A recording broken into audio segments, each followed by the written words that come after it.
This is a Dragon Blazer production, and I am the little boogeyman. All right. This is the Boomer and Blaze show. I am Boomer. And I'm Blaze.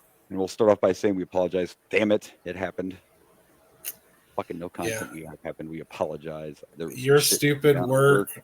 And I'm the boss now, which is a horrible idea. And I was sick all last week. And then I tried to do a video, and apparently, I don't know, am I that old? I couldn't get the fucking thing to send. It kept saying it was too large, so I tried to chop it down, and it was just a hot mess. But we're back. So I have ideas for that we can talk about later. Yeah, we got to get. If we do that again, we got to get something like in the bag we can just throw out there, in case something like that happens. But here's another side note: the reason that this isn't for nostalgia today, I hurt my neck, and I would love to say it was because I did something badass, but I must have slept wrong because I'm old. That's what I fucking woke up and I'm like, what the hell? What happened? And like it was having spasms this morning and shit. And I'm like, okay, well, I'm just gonna get out the white belt. Yeah, that's what happens when we get old. If you sleep wrong, fuck your shit up. It's horrible, isn't it? Friggin' 40s, man. 45, almost 50. Not quite. According to my sister, you're 50. She she's been grading my age on a curve. Like once I get to the 5, I'm already the next age. Like when I was 35, I was 40 already. Damn curve, dude. I was 25. That's jumping a little too much. You're just like, fuck it. Yep, you're 40 now. What? No. Yeah. Don't make me older than I am. I was 25. My 15-year-old sister's like, "Oh no, you're 30." I was like, "I am not even close." They're like, she rounds up every time. You gotta love siblings, right? You gotta love it. Little shit. I mean, I do it to my sister. I give her shit too because she's older than me, but not by like I'll tell her she's 50. She's not. She's 47. I'm aware that she's older than you. Not everybody out there is. I'm talking to the audience. It's about him, folks. I once had her as a sister too. Guy anywhere. So there you go. So we are back this week. It's going to be an interesting pay-per-view where I'm going to have to explain a bunch of shit because we don't watch, the Raw and all that shit, and a lot's happened between pay-per-views. And before we start our usual stuff, this isn't a death or anything, but as a side note, I didn't make a graphic for. Can you believe I shared it last week on the page? Can you believe it was the 30-year anniversary of the debut of Monday Nitro? Oh, wow. That also makes me feel old. Yeah. Yeah. I remember watching it. Watching it, and I'll never forget it because to me, the visual, like I'm sure you know whether you saw it or not, that it took place in the Mall of America. And I've never seen anything like that before. They literally had it in the Mall of America. Yeah. See, It was a pretty cool visual. I've been watching the McMahon documentary on Netflix. Yeah. And I just got to the episode. It was called The Attitude. The episode was called Attitude, and it was all about the Monday Night Wars and the Attitude Era. Oh, yeah, I totally watched the Vince documentary. Have you watched the last part yet? Because it takes a turn. Because I assume out in the middle of finishing that documentary. Yeah, I assume that the last episode is going to be all about the McMahon allegations and all that. By the way, I know we haven't officially started yet. I really don't even want to bring this up, but anyway, there's more allegations if you did not hear. Oh no, I did not. Yeah, I don't know if you remember, and I think we might have talked about part of the story before. I don't know if you remember Ashley from back in the day that won Tough Enough. Her last name was Maruso. Kinda. Yeah, that sounds familiar. Kind of grungy, blonde-haired girl, who eventually took her own life after she was released. Yep, I do remember her. So it's already been revealed before that there's a story that when they were doing a tribute for the troops that she was taken advantage of by some people there that lived there, and they kept it hush because, they didn't want it to get out. So the WWE covered it up. Vince covered it up. This is, to me, worse than that because now there's a wrestler who wishes to remain unnamed and some people are backing this up. These wrestlers are backing this up. They're saying that Vince had sex with Ashley in front of the boys. In front of what boys? The wrestlers. All of Forced them? himself on Ashley in front of the guys in the locker room. Now I'm This has been concerned. Now I'm concerned who the other wrestlers were. right. I hate to start on that note, but somehow we got on Vince. That's new allegations. You know what? You know what really sucks watching this documentary? Yeah. Like this documentary, and I know that they made it before the allegations came out. They made it as they were coming out, pretty much. They were in the process of making this whole documentary. I want to like Vince. Like I'm watching this documentary. Like young kid came from nothing. Like, and I kind of agree with a lot of his points he's bringing up about the Attitude Era and stuff like that. Like he did a lot of he did do to me, and I think he listened. I forget what that podcast was you listened to that talked about like Vince's Behind the past. Bastards. So between that and watching that documentary, from my point of view, what I see is Vince went through a lot of shit, and Vince had issues, and we all that happens to a lot of us, right? I have issues, you have issues. Yeah, we all got issues. And I think Vince McMahon became Mr. McMahon, and Vince McMahon was so shut off that he never took care of these. Like he kept everything inside, is what I think happened, and it turned into this horrible stuff. I'm not justifying what he did, but what I'm saying is if you bottle up everything, it's going to come out one way or the other, good or bad. And if you don't talk about it, and if you don't work through it, there's shit his own family doesn't know about him. His kids are like, he's not that guy. They don't even truly know their dad, which is why I believe it's possible that the kids didn't know a lot of this shit. I believe that because Vince is just, and I'm not justifying it. What I'm saying is in the head, that childhood, and he just never found a way. I mean, wrestling, I think, was the way, part of the way. Well, it's just like a lot of the times that they're talking to Vince, it's like Vince is just talking about how, I had to fight for this, I had to fight for that, and abusive father and stuff like that. And then there was poor Stephanie was on there, and they were talking about the Mike Tyson being at WrestleMania. Yeah, and she's like, but this was before the rape allegations against him, right? And then the producer or whoever she's talking to is like, no, this was right afterwards. And she's like, right after? Like she's like she's finding out on the documentary because exactly. I mean she was probably, let's see, she would have been probably still like 16 or 15. Yeah, who pays attention to that type of news when you're that age?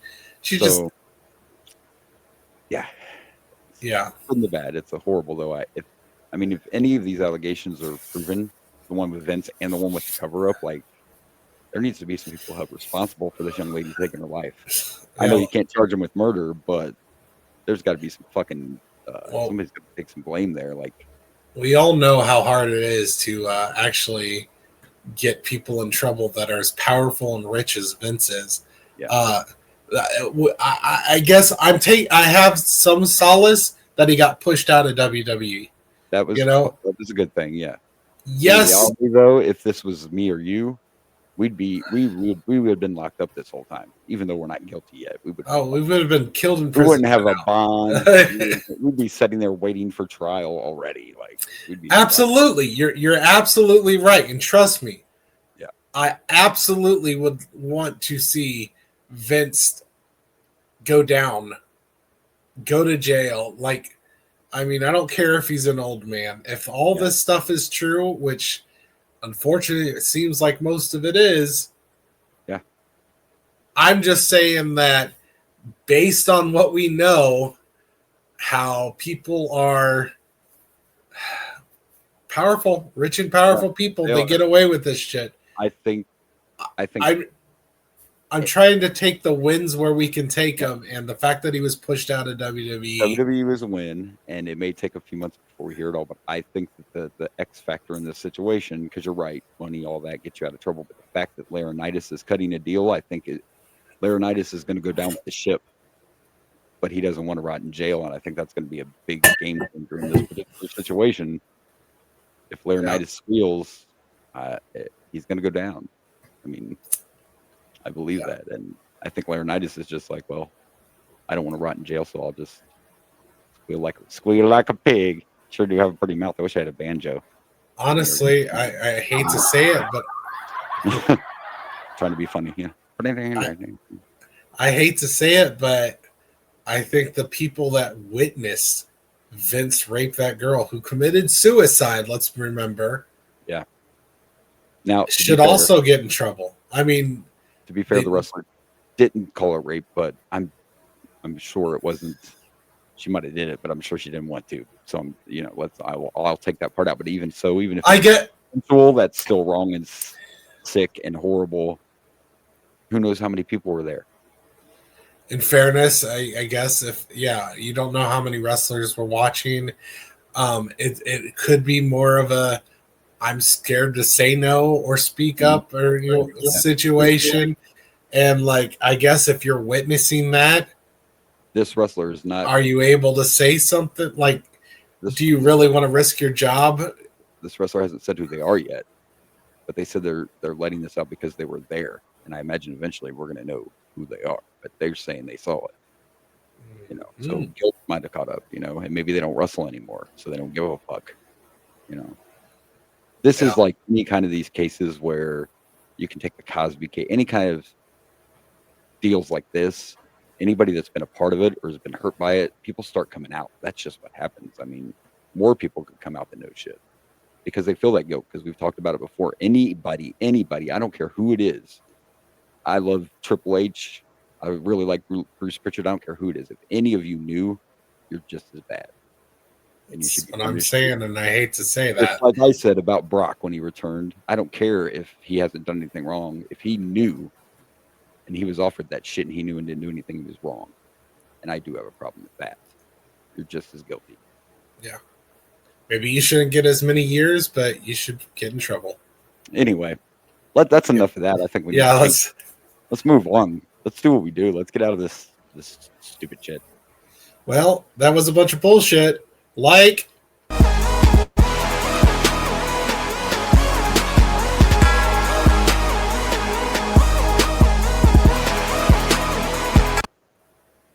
I love our opening bullshit corner video, but I got scared because I saw it. I saw the defrost video in that fucking thing, and we're getting there. Mariah's starting to slowly drip already. And it gives me chills down my spine. Oh my God. There's nothing more terrifying. I'm psyched though about next month. We talked about that. I got to come up with some new juicy content for. Oh yeah, we got a lot of content. We're gonna got Thanksgiving. We got Christmas. Yeah, all the good stuff coming up. I always find a way. So this week though, man, we're gonna start talking about some crackers. This shit is funny. I mean, we missed a week, so we're a little behind on this news. But the long story short is that Cracker Barrel logo lasted about as long as CM Punk's world title reign. So. They said, you know what we didn't talk about though when they originally changed the logo. I didn't realize because I was just talking about the logo. Maybe you did and I didn't. But they also were changing the insides of the Cracker Barrel, which I didn't realize. I did not. The focus was on that logo. So they started remodeling them and make them look like every restaurant you go into now. Like, because to be honest, you can't tell where the fuck you are if you go in somewhere except for the signs that say. Especially where I live. I live in one of them communities where everything has to look the same. You drive down the road, they're all fucking brick buildings, the same size, same height. The sign's the only way you know. So that's what people were upset about too, is they were changing the inside. But due to pressure and our president, they were like, well, people don't like this. Well, I'm glad the president is focusing on the important issues, like the Cracker Barrel logo. The Cracker Barrel logo is a very important thing. Absolutely, he's man of the people. That's right. And this is a serious issue that we couldn't. Man of the crackers. Sorry. I'm sorry. Cut that. Canceled for that. But what's exciting is we have a fucking exclusive. That's what I'm pumped about. Okay. Exclusive here at the show, folks. We have the new, just released Cracker Barrel logo exclusively on the Boomer and Blaze show. There we go. Isn't it beautiful? We haven't talked about the pay-per-view yet, but I hope you know what this is a reference to. Did you get to see Clash in Paris? I did not. Oh, okay. So I have to explain it a little bit. So that's Rusev in that Cracker Barrel logo. Rusev and Sheamus had a street fight at Clash in Paris. And there was a point in the match where they were on top of some beer barrels, and Rusev put Sheamus into the accolade or whatever the fuck he calls it. So, Nice. yeah. Yeah, unfortunately, I kind of have this mindset of I'm not going to be able to watch new pay-per-views, so I didn't bother. It was the last one on the cock. How could you do that? The cock has been so good to us. How could you just treat it like a bastard? Like that? I kind of forgot it was on. Oh, that's funny. Well, there you go. It sucks. It sucks. I'm really enjoying this whole AJ Lee stuff, and I kind of want to watch that mixed tag match. But look, we're not even there yet. You're jumping ahead. Calm down. sorry. I've been really excited. Cock. It was your last time. Memories. Thanks for the memories. We will talk about it, but yeah, that was officially the last pay-per-view on the cock. Of course, we've said it a million times. We're more concerned about where our stuff's going. It's going to be there till the end of the year. We have it till the end of the year before we have to worry about it. So, okay. There you go.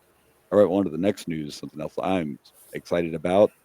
We're going to get a Knight Rider movie. And it's going to be from the same people who did Cobra Kai. Ooh, that's good. So I feel like it's in good hands.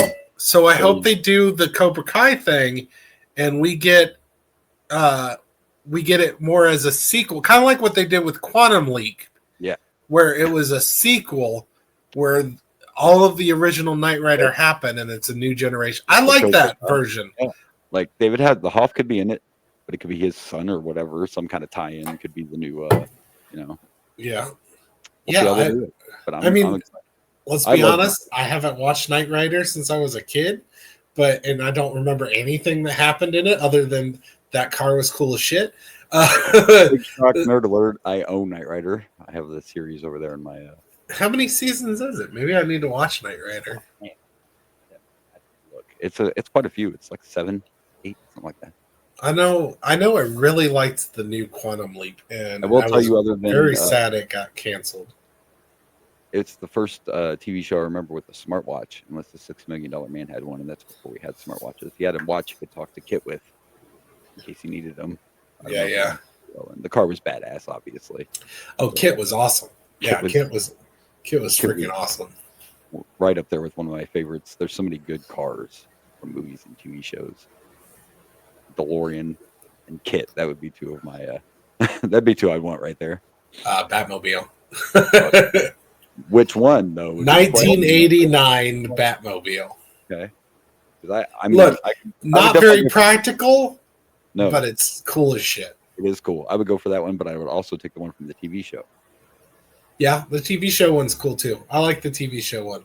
Yeah, and I'll give you credit for great segue because technically we kind of have a Batmobile you can buy now. Beautiful segue, my co-host. We went right into it. I didn't even know that was next. I just was like, that is we were talking about cool cars and Batmobile. And boom, and we'll talk more about Knight Rider when there's more info. Like I said, all we know right now. And as a family man, an SUV. This is from another country because the brand of the car is Mahindra. But yes, this is the world's first Batman SUV, the BE6. Isn't she pretty? Look, I was just playing the lottery recently. Do you know what you know what new car I would have? So before I even talk about how much it costs, I'll say this first. They only made 300 of them. Oh shit! Never mind. I don't even know if lottery winner's enough. They cost 27.79 lakh, LAKH, whatever the hell that is. That's a form of currency, LAKH.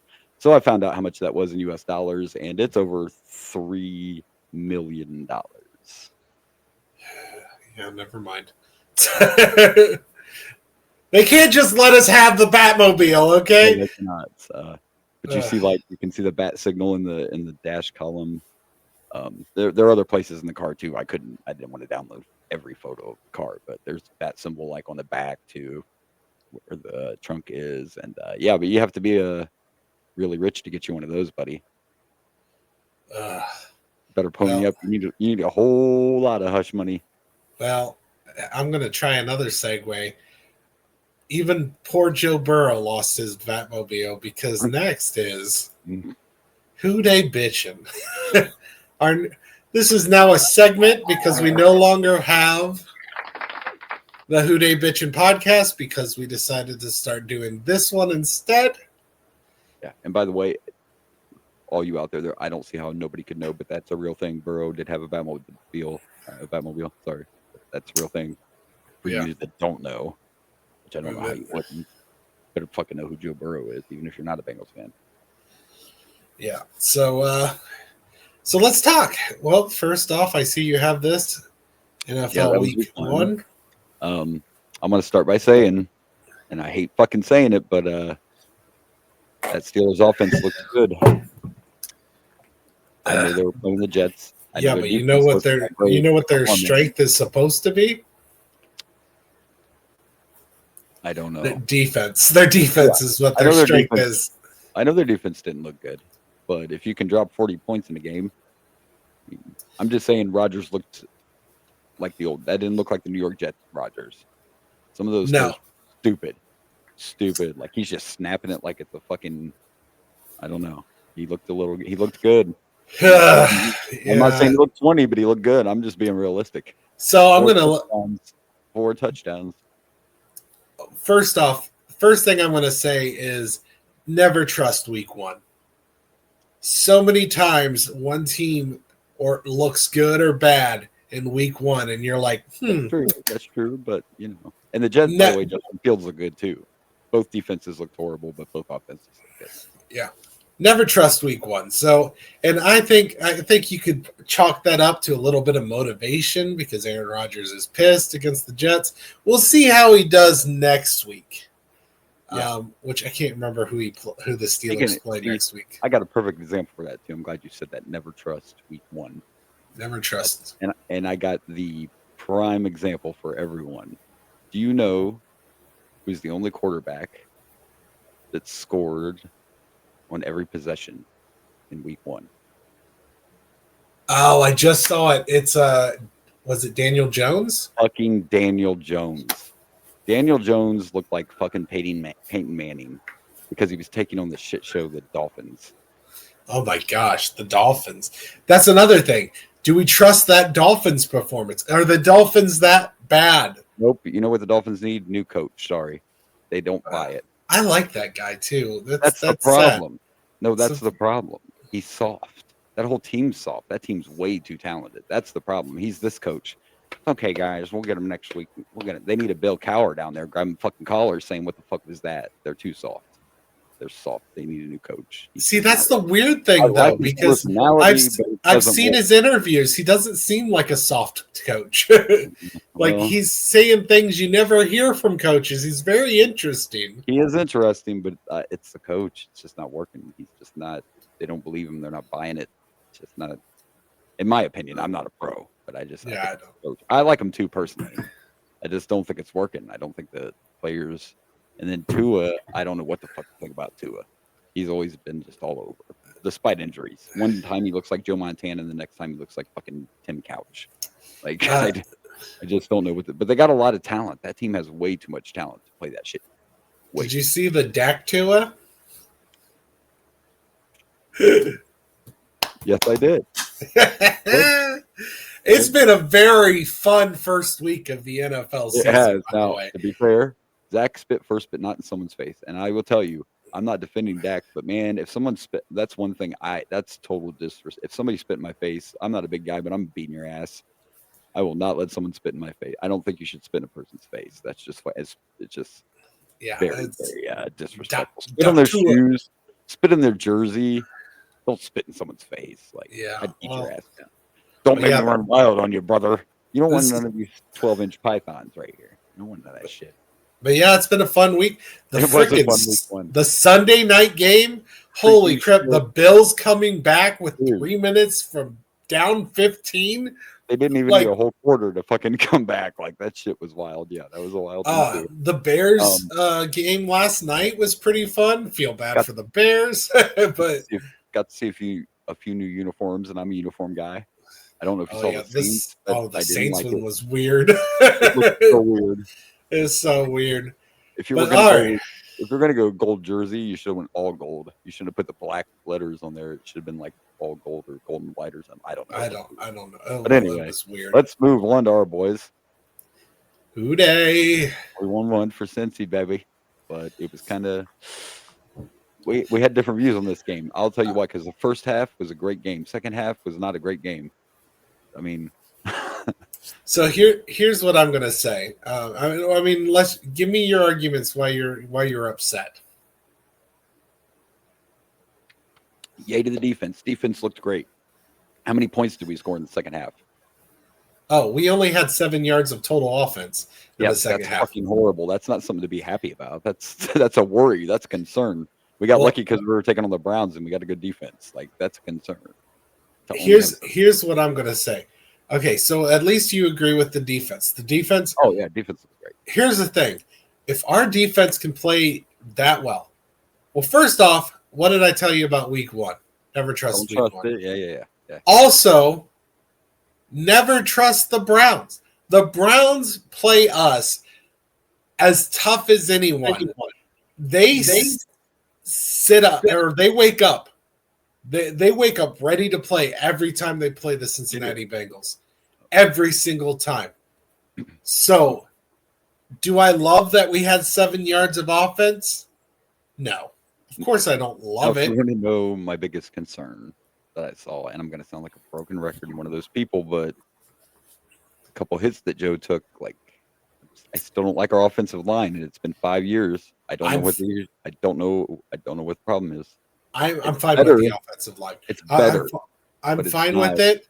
We had that one bad drive where Myles Garrett just did what Myles Garrett does. And I recognize there is no one that gets to Joe more than Myles Garrett. And that's just because Myles Garrett is a freaking beast. And I recognize that. Yeah. Oh, yeah, he's amazing. And you did bring up a lot of good points, especially the Browns thing. Like, I don't know who we play next week, but it'll be show more of Jaguars. That'll show more where we're at, just because, like you said, we never know. Sometimes when the Browns and Bengals play, both can play like shit. Both can be dominant. One can be dominant. One can be shitty. You just never know with those games. Joe Burrow has struggled every single game against the Cleveland Browns. Yeah. That is just fact. They always play us hard. We never, I believe Jamar Chase has never had a 100-yard game against the Browns. Joe Burrow has struggled every single time. This game, the reason I'm not upset is because this is par for the course with the Browns. But if this defense plays the way they played in this game, and we do what we normally do when we're not playing the Browns, this is a scary team. And I'm just happy that somehow last year, luck didn't go our way. We lost, I think, 4 or 5 games last year by less than 7 points, 3 points. 1-score games, we lost these last year. Yeah, and not only that, but just losing in general at the beginning of the year, because we've not been good the first few weeks. That's another thing. We have sucked every first week of the season. This is our first win. Yeah, so we have to be happy about that. That's something everyone should be happy about, is we got the win. I mean, for sure. First time the Bengals have won in week 1 since 2021. Guess what happened that year? Joe got hurt. No. Oh, Super Bowl. Sorry. We went to the Super Bowl that year. Seems like so far away. Seems like such a distant memory now. Yeah, we haven't won a week 1 game since we went to the Super Bowl. So no, if the Bengals offense plays like this next week, then I'll be concerned. But playing like this on week 1 against the Browns, I'm not concerned at all. We survived. We won that game and survived.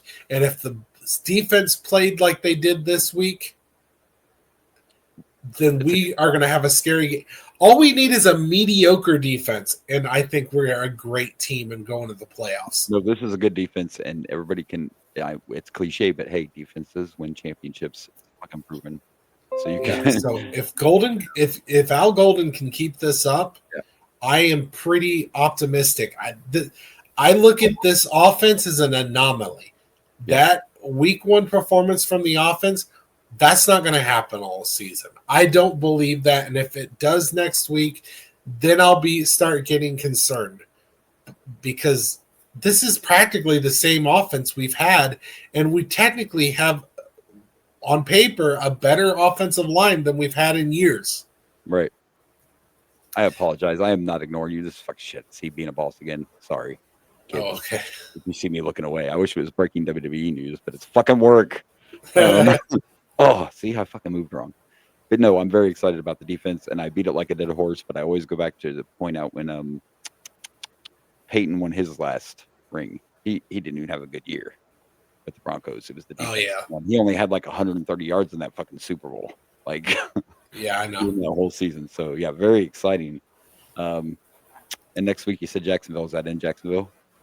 Or is that I'm not sure. I don't remember. I haven't even looked at the schedule that far ahead, which is horrible. I just know that it's in Jackson. I know that we're playing Jacksonville because I have looked up next week, but I don't know who we play week 3. But that is the wrong app to check that. Oh, what's wrong? Did you leave Pornhub open? No, no. I went to the Yahoo Fantasy app instead of the Yahoo Sports I'll be here all week, folks. Not a huge difference. No, so it's in Cincinnati next week. Okay, cool. Oh, that's concerning. And then we got the Vikings after that. Oh, I just noticed that both Bengals and Browns play at 1:00. Oh shit! I'm gonna get my ass kicked at work. And I live closer to Cleveland. I may not even get to see the Bengals game. Oh, I'm gonna be pissed. Maybe we'll see. All right. Anyways. All right, let's move on to WWE news, and I'm gonna put this phone down. All right, let's move on to some WWE news, kids. Here we go. The first one's kind of WWE news. I don't even know. Do you know that Stephanie McMahon has her own podcast? Yeah. Okay, well, this is one of my favorite fucking stories this week. Stephanie had an episode last week where she was sponsored by Shark VPN. And she said something to the effect of, "Are you tired of watching WWE with commercials on Netflix? Are you tired of paying for all those subscriptions? Get Shark VPN." Go ahead and throw that graphic up. Let me educate the audience for those of you who don't know. A VPN is for internet security. It'll protect your online shit. It'll say that you're somewhere you're not, blah, blah, blah. But most people use VPNs to watch shit illegally. And Stephanie McMahon was basically saying, don't pay for all that money to watch WWE. Just buy this VPN and watch it for free. She legit advertised this on her show. Do you not find this hilarious? Is this not funny? Is this not? Come on now. You're literally telling people to buy this so you can illegally watch everything and not pay us a dime. Yeah, I know people that do it. So I have done it. I won't lie. I had one back in the day, and it blows my mind, right? Is this not the most American thing ever? You can buy this. It's not illegal to buy it, but the shit you can do with it is illegal. And most people advertise it as keeping your online information safe, but Stephanie's just like, fuck paying that shit. Watch this shit for free. Buy a VPN. I mean, as fans, I mean, but I can see respect. I mean, I fucking love it, dude. I love Stephanie. I love that she did this, but you got to look at it like you can see why ESPN wasn't happy. TKO is probably not very happy. I fucking love it. I bet Netflix isn't super happy. Right. But technically, Stephanie is not an employee of WWE. So, I mean, her husband is, but she's not actually an employee. Oh, why does she have a Steelers helmet back there? She's, I don't know. But I just thought it was pretty hilarious that she was lost all respect. Pushing the VPN. And you know why she did it? Because she saw those. I know she did it because she saw the social media stuff about how I'm not going to pay like $150 a month to be able to watch all this WWE shit. So I love it that she did it from a fan's perspective. And I also loved it because she was like, I don't give a fuck what nobody says. These guys are my sponsors. I'm selling this shit. This is how our show operates too. We will shill any fucking thing. Bring it. Oh, yeah. We're not getting sponsored by anything. So give us VPN, people. I'll shell a VPN. Fuck it. Hell, I'll sell a different wrestling podcast if you pay me. I've given Conrad Thompson free plugs all the time, so I'm just saying. All right. Well, we're going to move on. I'm going to jump around a little. We are going to talk about Clash of Paris, but next I want to say congratulations to one of our favorite wrestlers. Fucking Sami Zayn is your new United States champion. Hell And yeah! I'm going to tell you what the and it inside. looks like he won it at outside of in Paris. Yes, they were still. This was after or before. This was right before Clash of Paris, but they were in Paris. Yeah, when it happened. I think it was the SmackDown right before. Yeah, I'm looking at that flag. I'm like, but here's what's exciting about it. You're going to be as excited as me too. There's a reason they did this. They didn't do it just because let's put the U.S. title on Sami. This is a warm up. Do you know where the Royal Rumble is next year? his hometown. No, but it's in Saudi. Oh, in Saudi Arabia. And you know who right now who they want to win the Royal Rumble? Sami Zayn. Fucking A, they do. They're testing the waters. Oh, I would love it. The plan right now. Sorry, kids, if you don't realize this is planned out. Let's just say this. Rumors are Sammy's the early favorite to win the Royal Rumble. Is that the better way to say it? So I'm not breaking the fourth wall. Yes. So that would be awesome. Because he's a favorite to win the Rumble, and he may or may not be a favorite to go on and win whichever title he decides to. Like next year could be it. Next year could be your Sammy, and I'm fucking stoked. I love all the top guys that are there. Punk, Seth, I love all you guys. But if next year's Sammy's year, I'm for it. Even if they put the world and not the WWE title on him, I'm for it. I hope it happens. I hope he does. Can you imagine Saudi if he wins the Rumble? They'll go fucking insane. Oh, you know how sad I am right now? Why? Well, I won't be able to unless I decide to start paying $30 a freaking month. Oh yeah. I'm trying not to think about that yet. Yeah, I'm not gonna get to watch that Rumble. We'll discuss on off air how we may or may not share something so we can both watch it. We wouldn't do that. We would never share subscription informations. VPN. Hey Shark, call me. Boomer and Blaze Show at gmail.com. That's right. Just in case. We'll have our agent look over. So the next one is a shot from Clash of Paris. By the way, we're not going to go over all the picks, but we were both wrong. Cena won at Clash of Paris. And that's what the next graphic is, a shot of him after winning. This crowd was fucking unreal, man. And since you didn't get to see it, maybe you saw some of the stuff on Facebook, but during this match, Cena was using other people's moves because he's trying to pay homage to... Yeah, I saw that. Great. By the way, he did it again. We didn't talk about it yet, but he did it again on SmackDown. You probably didn't get to see SmackDown. I'll talk about that. I saw what happened, right? I saw the clip with AJ Lee. That's okay, you didn't see the same. You didn't see the same thing. Oh, okay. Well, fuck it. I'll talk about it right here. But this is from Clash of Paris. John Cena's paying homage to, people. So after Clash in Paris, Sammy and Cena were on SmackDown, which, by the way, was Cena's final SmackDown. This past SmackDown was John Cena's last SmackDown. We're going to talk about that too, because I have all his final dates, and it's crazy that if the last couple months he's there, he will not be available for TV. It's just going to be pay-per-view, which is interesting. Anyway, so this was John Cena's last SmackDown, and Sammy was out there celebrating. Cena came out, and Sammy said he wanted, with John Cena's permission, he wanted to bring back the U.S. Open Challenge. And of course, John was like, Sammy, U.S. Open Challenge sounds great to me. And of course, Cena was the first one to challenge. So they had a title match on SmackDown, and Cena did the same thing against Sami Zayn. He was using other people's finishers to pay homage to him. It was a hell of a match, and it ended because Brock came out and F5'd everyone. So I have a question, because I haven't noticed this. Is he just using the finishers, or is he actually finishing the match? Like, are we not seeing the AA right now because of it? He's not winning with them, but he's using multiple ones during the match. Oh, like he gave Logan Paul like a Styles Clash, and I forget what else. He did 3 or 4 different finishers. Didn't win with them, but he did them during the match. Nice. So it's just him paying homage to former opponents, and it's cool to see him do different moves. So yeah, the U.S. Open Challenge is back. If Sammy's not dead from the F5 Brock gave him. But if you move on to the next graphic, that shows Cena's last dates. These are all his last dates, but we've already had the SmackDown in France, and we've already had Clash in Paris, and then right there, that's SmackDown from Chicago, was John's last SmackDown. Next week is his last Raw. And then you see his last 4 dates are pay-per-view. So his last TV appearance is going to be next week on Raw. Whew. Maybe I'll Isn't have that to watch crazy? that. I do have Now, Netflix right now. I'm guessing that he'll have to do some like video promos. Like you can't. I know it's his retirement tour, but like whoever he's facing at Crown Jewel, you got to do more than just say, okay, it's John Cena versus Gunther at Crown Jewel. We'll see him there. Like they're gonna have to, you know what I mean? So Yeah.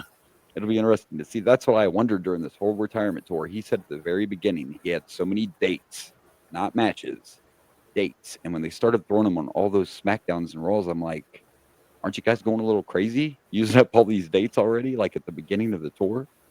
So I'm assuming, I mean, and his well, he's already, retirement match is going to be Saturday night's main event, so we still need the cock. yeah. Well, we need it for our content right now anyway, but yeah, his retirement match is going to be on the Peacock. So, Wow. and of course, next month, WrestlePalooza.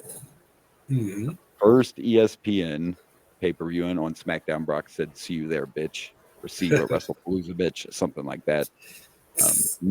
So no doubt that's going to be the main event for WrestlePalooza. John Cena, Brock Lesnar, and I don't know what to expect. You know, that's one thing I've liked about Cena's retirement tour, because you remember before his retirement tour, pretty much every time he came back, he was just fucking losing. Like it got to a point where you're like, oh, here's Cena to do a job, you know. But he's pretty much won on every one of these retirement tour matches, other than losing to Cody. I think it's his only loss. At the beginning, he lost at the beginning a couple times because he didn't win the Rumble, but then he won the Chamber. So he's only lost a few times on this retirement tour. And you know why he's going to headline WrestlePalooza? Because John Cena has been the main event of every pay-per-view this year. Except Clash in Paris, I guess. But was that the main event? I don't think it was. But yeah, he's main event Clash of Paris, I don't think that was the main event, but he's main evented every pay-per-view in his retirement tour. So there you go. Whether we're huge Cena fans or not, isn't it crazy that we're this close to the end? I know. And it's real crazy that there's no TV time in between all that stuff. So yeah, I might have to watch Raw. Now we're going to talk appearance on about our girl. We'll talk about our girl now. Well, the next graphic's actually just a graphic for Cena versus Lesnar at WrestlePalooza. All that is. I got to pay attention to my graphics. I load past that. I always slack on this. Oh, you need a graphic. That's why. Yeah, I don't have any more graphics. Yeah, I'm out of graphics. Do your job, asshole. How about that? Here you go. This is what we're going to talk about. Self-reflection. I love this one. There you go. There's the next graphic, and I so love this. And I liked it too. You talk about a pop. That was bigger than Punk's pop.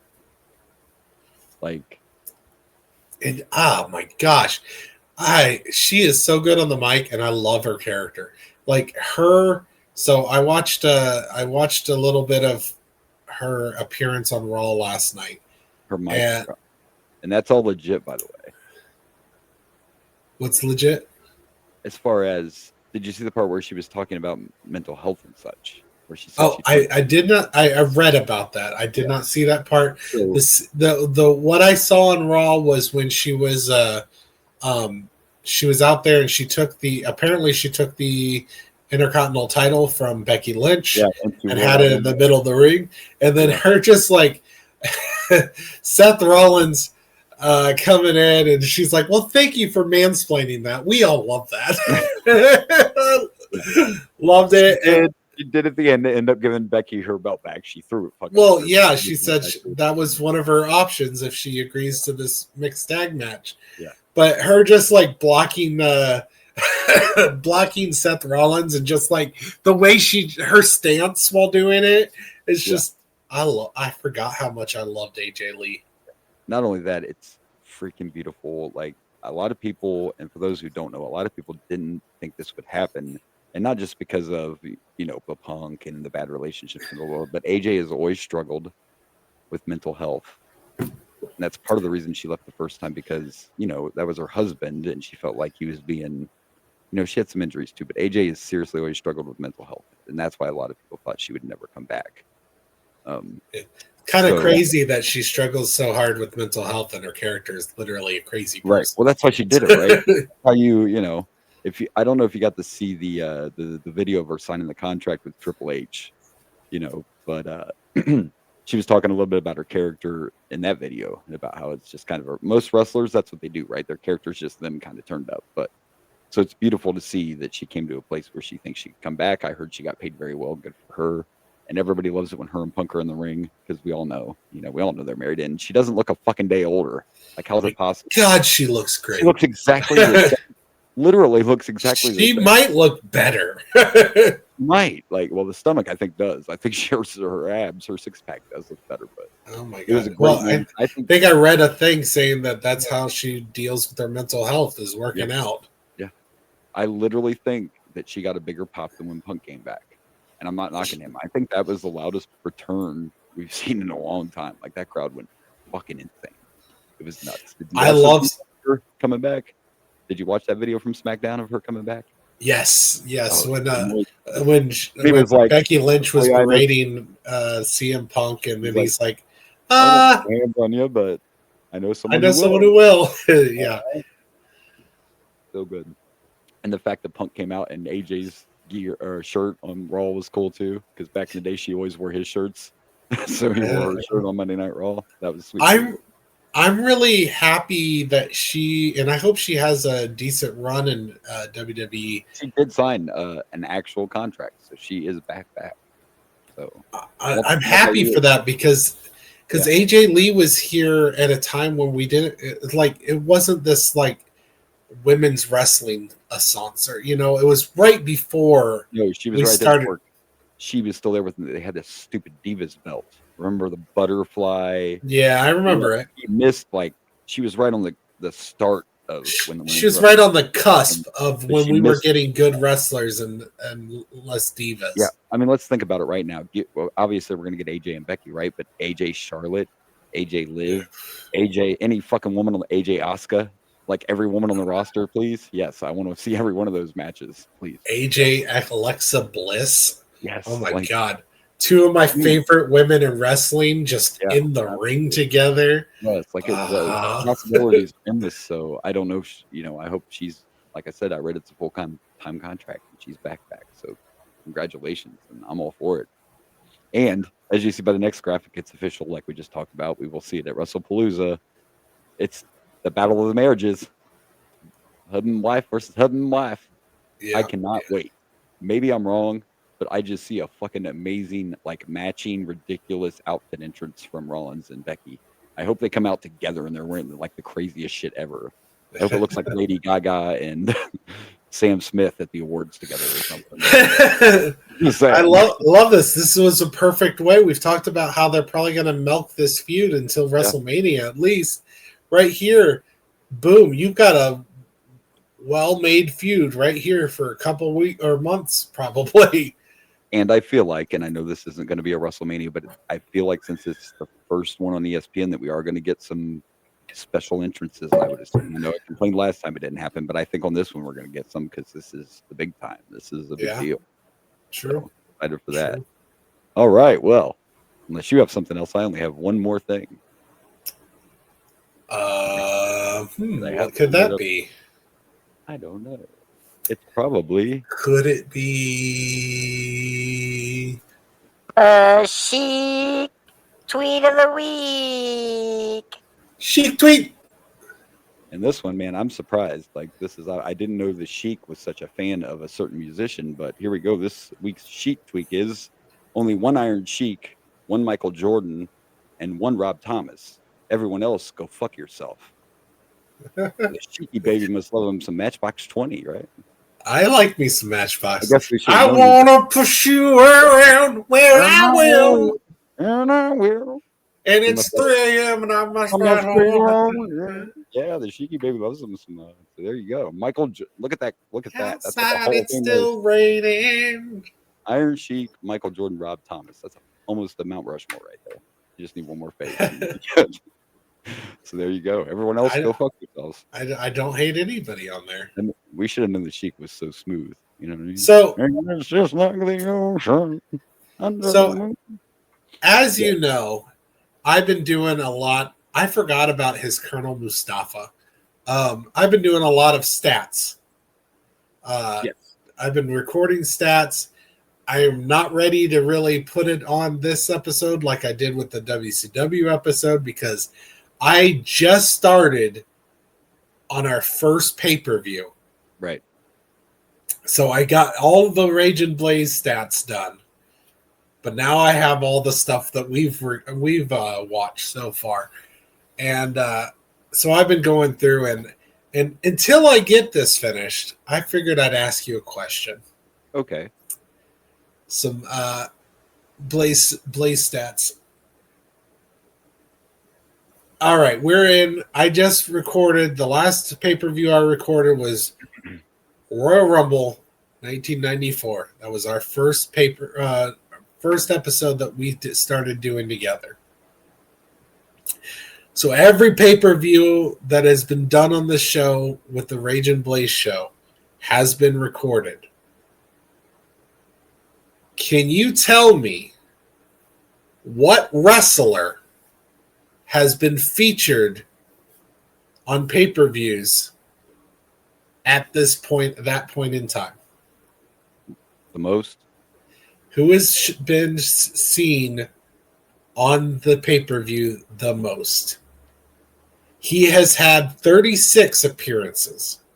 4 of those are Royal Rumble appearances, and 32 on other pay-per-views.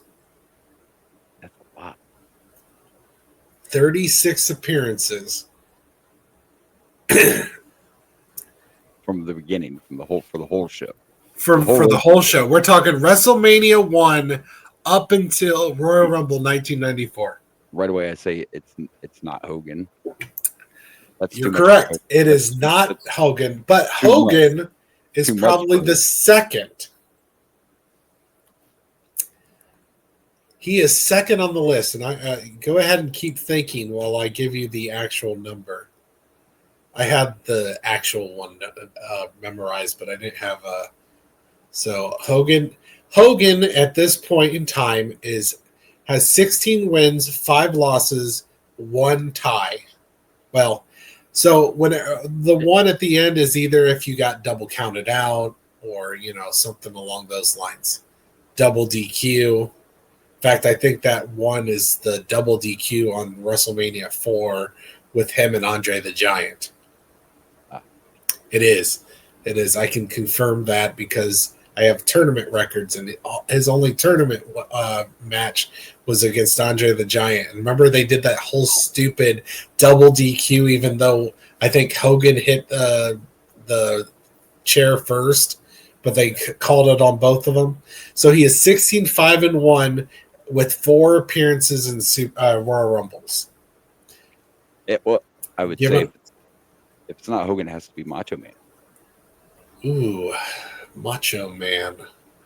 Well, I can tell you right now that currently Macho Man, which I put on here as Randy Savage, so I need to go to the R's, not the M's. Wait, how many Rumbles did you say? 4. So that limit to it can be 2. Yeah, I gave you that. So Macho Man has a record of 14-6, 14 wins, 6 losses, with 5 Royal Rumble appearances. Yeah, I think I'm going back too far. Going too old. It is not. Give it away. Is not Randy Savage. Stone Cold. Stone Cold has not shown up. Oh! I'm going too far. What? You haven't went that far. How far did you go? I must be. I told you we're Royal Rumble 1994, our first podcast. Oh, okay. From there, yeah. But if you go there, are we going from just to there?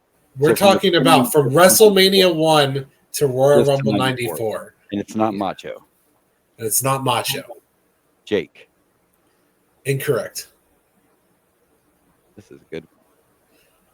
94. Jake the Snake. No. Till 94. Yes. Right, WrestleMania 1, 1985 to 1994. Jake Roberts has a record of 7 wins, 6 losses, and 1 tie. That's just a lot. And 5 Royal Rumble entries. 36. That's a lot. And it's just not. You got to think of this. Think of this. Okay, I'm going to give you one more clue. Think about it's going to be like the more popular guys are the ones that are going to be on the most. I'm trying to think of the bigger stars. I'm going to give you a clue. This wrestler is still wrestling in 1994. Ted DiBiase. Incorrect. I believe he was also on the very first, if not the first WrestleMania, but the second. Still wrestling in 94. Still wrestling in 94. I'm really mad at myself that I can't get this. I have one more clue, but I think this is going to give it away. All right, you got to do it though, because you want the. You don't want to give a quick guess before I do this? Still wrestling in 94. Perfect. Mr. Perfect is incorrect. Boss Man. Incorrect. Just give me the clue because I'm just throwing out names. All right. You got to think of it like this. He's been there since, I believe, WrestleMania 2. Oh. And Bret the Hitman Hart is correct. He started out in the Hart Foundation. It wouldn't click to me right away, and he's one of the bigger stars too. It just didn't click right away. But then something about you repeating that he was there at WrestleMania 2, it finally. Yes, he started in the Hart Foundation early. He was only in tag matches for a while there, and then he about his longevity so many times. Him and Davey Boy both, because they both appeared about the same time, and we've talked about it. So that was good. Actually, Davey Boy Smith, British Bulldog, 5-0 record. He's only been on the show, right? But we were just in general talking about how long they both had been, around or whatever. But yeah. Bret Hart, I should have got that way sooner. Yeah, Bret Hart has the most, and it's like I said, he's got 10 more appearances than Hulk Hogan at this time. Has a higher record than Hulk Hogan, because if he gets one more win, which I'm pretty sure he does, he'll be at 20. And so far, no wrestler has gotten to 20 wins on my stats. Until you clicked me, it was because I was thinking totally singles, right? And then you don't think about like the Hart Foundation, because that was the clue I was going to give you, is that he's done. But all you had to do was repeat WrestleMania 2, and for some reason it finally fucking went off. Like, you dumbass, it's Bret. Yeah, it's Bret the Hitman Hart has the most appearances on the show. Yeah. I figured until I can get this caught up to our show, I figured I'll give you some random things that I found. Like I kind of did it off the air. I asked you, what was it about Macho?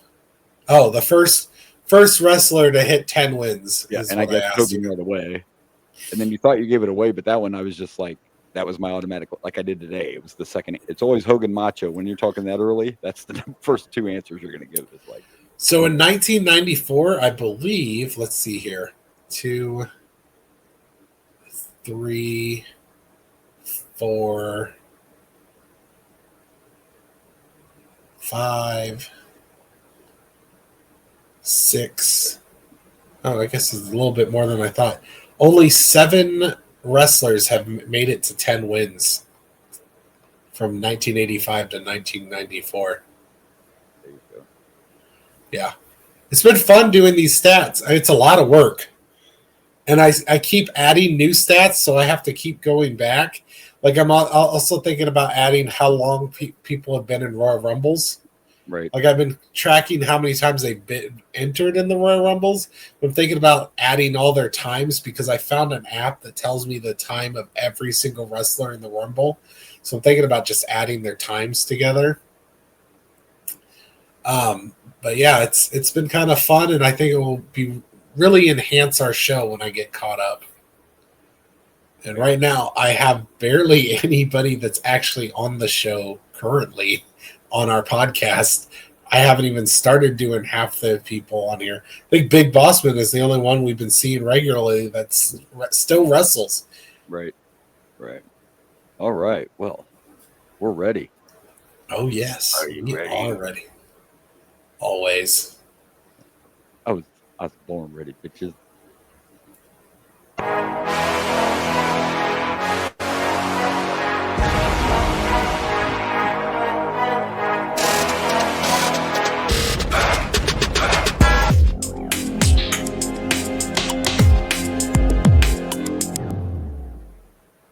It's time for the main event.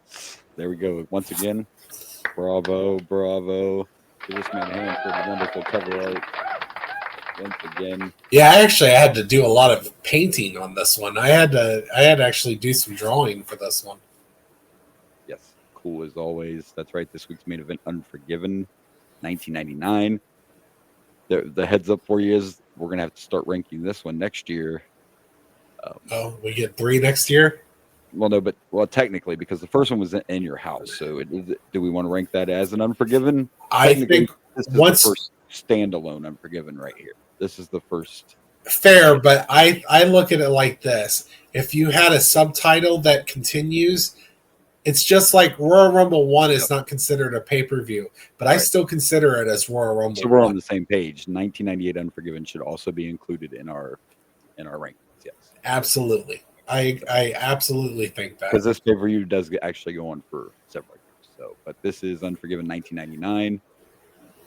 A lot of story has happened, and we'll get to that because we'll have to explain why we have the main event we have, because the title's vacant right now.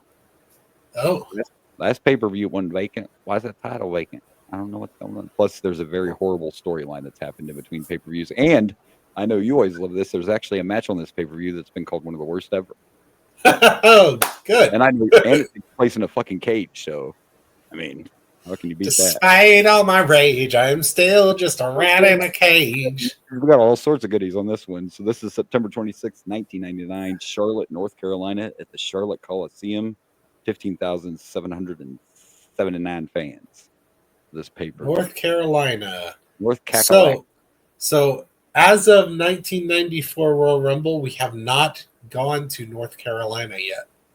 Well, I've been keeping track of all the venues as well. Every time we go to a new venue, and you want to know what's surprising? The second most state. I'm sure you can guess the first state that has had the most venues. Has to be New York. No, New York. Is it? Yeah, I was gonna say Yep. that was WWE's like stomping ground there. Yeah, they went to Madison Square Garden 3 times, Nassau Veterans Memorial Coliseum 1 time, and the Knickerbocker Arena 1 time. But guess what? The number 2 state that they've gone to. Ohio is got. I'm pretty good, ain't I? Got 4 venues, 3 at the Richland Coliseum and 1 at the Irvin J. Nutter Center. Richland Coliseum got a lot of wrestling. So did the Hera Arena that used to be in Dayton. See, I'm good on some stuff. I guess that one. They went to Ohio a lot back then. They don't go as much as they did back then. They come, but not as much as they did. So far, they've gone international 3 times. Once in the UK, twice in Canada, once in Toronto, and once in Hamilton. There you go. So see, I know. I've been keeping track of all this kind of stuff. Good shit. So yeah, Unforgiven. I do not remember this whole pay-per-view. I do remember the one particular match I was talking about, but I don't remember exactly if it's good or bad. I just remember the storyline behind it, and I remember the story behind the main event, but I don't remember who wins it. So yeah, we have a 6-pack. We got a 6-pack challenge. What about that? Oh, not a yeah. 6-pack either, and not a beer 6-pack. We got a six-way match, 6-way dance, if you want to call it. So 6-men singles match. Yes. I like that. I do love that. Not an elimination. First guy wins. So it's like a triple threat, but with 6 people. With 6 guys, yeah. Oh, that sounds fun. I think it's the first time I remember them doing that, too. Because normally something like that would be like an elimination or something. This one is literally the first guy that gets the pinfall or submission wins. Well, that sounds fun. There's a special enforcer. Ooh. Stone Cold. So is he not wrestling in this pay-per-view? He's just an enforcer? He's the ref for the title match. I mean, doesn't that make sense with the McMahon and Stone Cold storyline and everything, Fair enough. You may not want me to go for the title, but I'll be in charge of who the fuck gets that thing. Yeah, I've been keeping track of special referees too, and so far there's only like 2. Here we go. How about a boomer fact? We haven't heard one of them in a long time. Oh You're yeah, going to see a lot of special guest refs and such in this pay-per-view because the referees are actually on strike. oh shit, really? Yes, there's only one actual official that will be in this pay-per-view, like an actual referee, and then you're going to see like a bunch of special guests. Yeah, this was a time when there was complaints that the wrestlers were bullying the refs. The ref bumps were too rough. Like they were trying to say the guys were legit putting their hands on them, which they were, but it was part of the show. But the refs thought it was too much, that they were getting beat up too much, basically. So they're legit on strike. All right, well, let's watch Unforgiven. All right, let's do it. Oops. All right, so here we go. And once again, we have Jerry the King Lawler and Jim Ross on commentary. And here's our opening match. Hello, ladies. Hello. All you young kids don't remember, yes, this is Val Venus, the porn star wrestler. Gotta love the 90s against Steve Blackman. This was a fine first match. I mean, nothing over the top really happened except at the end. But it was a decent first match. Both guys can work. The crowd loves Val. How can you not love Val? Got that. Jerry the King Lawler is trying to allude to a fucking vibrator.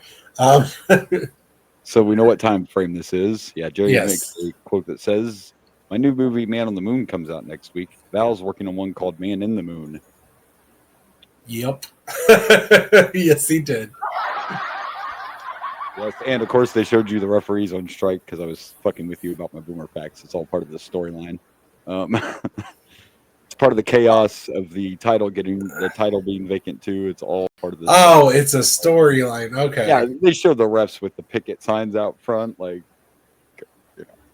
Yeah.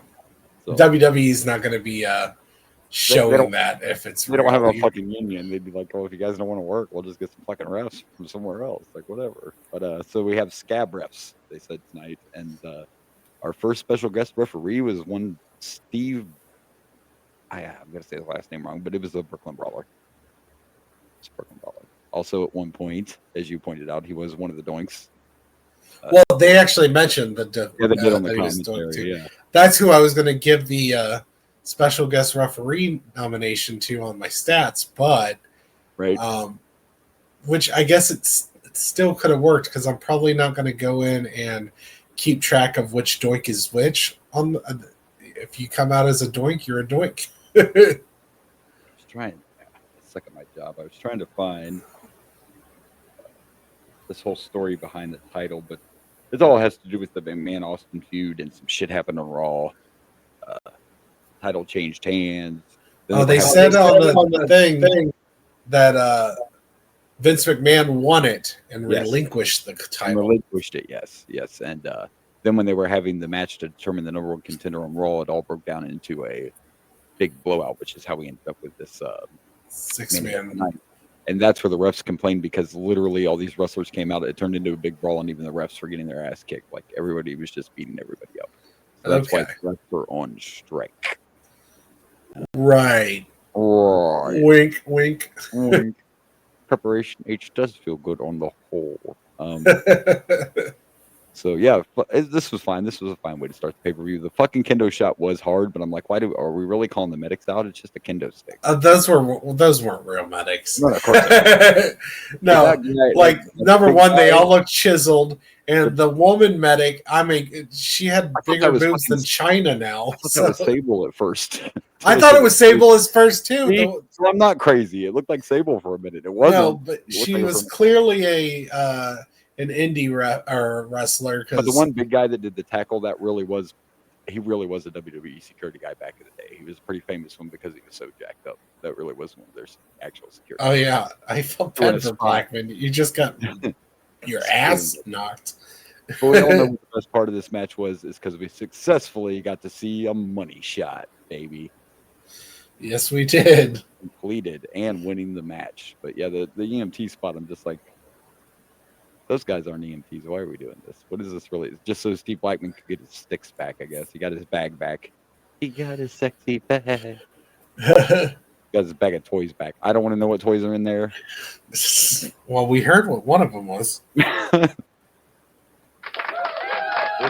It vibrates sometimes. I'll be here always. The commentary in these pay-per-views alone is worth it, even if you don't want to watch the matches. Just listen to the fucking King and Jerry. Oh, yeah, good stuff. So, decent match. It was a good match, but I don't want to knock it at all. It didn't feel like a pay-per-view match. It was fine. I just want to point out you said the King and Jerry. Oh, the King and Jim. I do that all the time. Like he's two people. Yeah, like it's King and JR. Batman and Bruce Wayne on commentary, folks. Just wanted to fix that. And by the way, I'm so stupid. I pulled that shit out at work the other day. I said I was Batman, and everybody was giving me a hard time. And I'm like, listen, all I'm going to say is you've never seen me and Batman in the same place at the same time. That's all I'm saying. So as far as this goes, decent opener. It was entertaining. It wasn't bad. It was what it was. I'll give it 3 money shots just to be a decent guy because it was fine. It just I'm gonna give it 2.5 vibrators. I didn't think it was that great, but it wasn't. I mean, it's not terrible. Got the extra point for having the Brooklyn Brawler as the referee. That was my. Well, we're gonna have a bunch of special. I know, and I wish I could remember who all shows up, and I can't. But these are all the Scabs refs, so they're all probably going to be like Barry Horowitz. Maybe he'll show up as a ref. I think it's all going to be like jobbers. They called Marty. They fucking called Eddie School of Jobbers and got refs. That's how you need to get a hold of Marty right there. They called Marty as like, we need some jobbers for refs. Do I have the place for you? Don't look over there at the dead body, but look. I'll be right back, daughter. Just stay in there. I'll be right back. Yeah. You're not my daughter. You're not my daughter. You're not. All right, let's cut that. Just let's move on. Cut that. Marty Jannetty is such a. Is there any documentaries on Marty Jannetty? Because I think I need to watch that. Just the Dark Side of the Ring is the only one I know of. That's what I want. That's good. Yeah. I just have to get to it. Yep. All right. Well, let's move on. Let's see what's next. All right. So I want to point out before our next match that they were showing a shot of the refs picketing again before the match started, and Teddy Long's sign said 1, 2, 3 ain't for me. Okay. I like that. Like the first thing I think of is the 1, 2, 3 kid for some reason. Right. And then Teddy Long. 1, 2, 3 ain't for me. And then I realized what it actually was, and I'm like, wait a minute, that's great. So good. You see, our next match is for the European title, and it's full on sexual chocolate now, music and all. And yeah. I'm getting smacked by women. Versus D'Lo Brown, and they explained to us on commentary that Mark got the European title as a gift for helping Jeff Jarrett screw D'Lo at the last pay-per-view. So that's nice to get gifted a belt. Nice. Yeah. Literally just handed the title. Yep. Jeff Jarrett apparently has the authority to just give away championships. Shows you what they thought of the European title. But anyway, this was everything I was hoping it would be. I saw these two, and I'm like, yeah, we got story, we got two guys that can work, and this match was fantastic. I know I've said it on the show again, and I don't know why I didn't appreciate D'Lo more when he was around then. Not that I hated him, but I didn't really pay a lot of attention to him. I think I really liked him as a kid, actually. No. I mean, he did a dive through the top rope, and of course he did like the drop down power bomb on Mark Henry. He did some impressive shit. So did Mark Henry, like when he picked up D'Lo and just dropped him face first on the stairs. Oh my gosh, yeah, there was some brutal. And that had to hurt some because I didn't see D'Lo get his hands up. He took those stairs. I could not. Mark Henry also did something grabbing D'Lo off the top rope. I can't remember what it was, but it looked pretty impressive as well. Yeah, it was impressive. Like the whole match was fun, and of course we had the whole story of how long they've been friends because they even stuck together after the Nation disbanded. And yeah, Henry's gift didn't last very long. D'Lo hit his leg drop, of course, that he always does, that we love, the snap leg drop. There at the end was when they were in the corner, and I think Henry was on top just giving him like the punches or whatever, and D'Lo fucking pulled off powerbombing him. And then, of course, went up and got his frog splash that he almost missed. Did you see how he shot under a little on that frog splash? He kind of headbutted Mark Henry in the chest because he didn't quite get the distance on that frog splash at the end. But D'Lo won, and I thought this was a hell of a match. Way better than the opener. This was great. Both guys pulling off moves we haven't seen yet. And the dive by D'Lo, everybody's not diving. They're getting ready to because we're getting the Hardy Boys. But great match, and I'm actually giving this a 4. I'm giving this 4 frog splashes. This was good shit.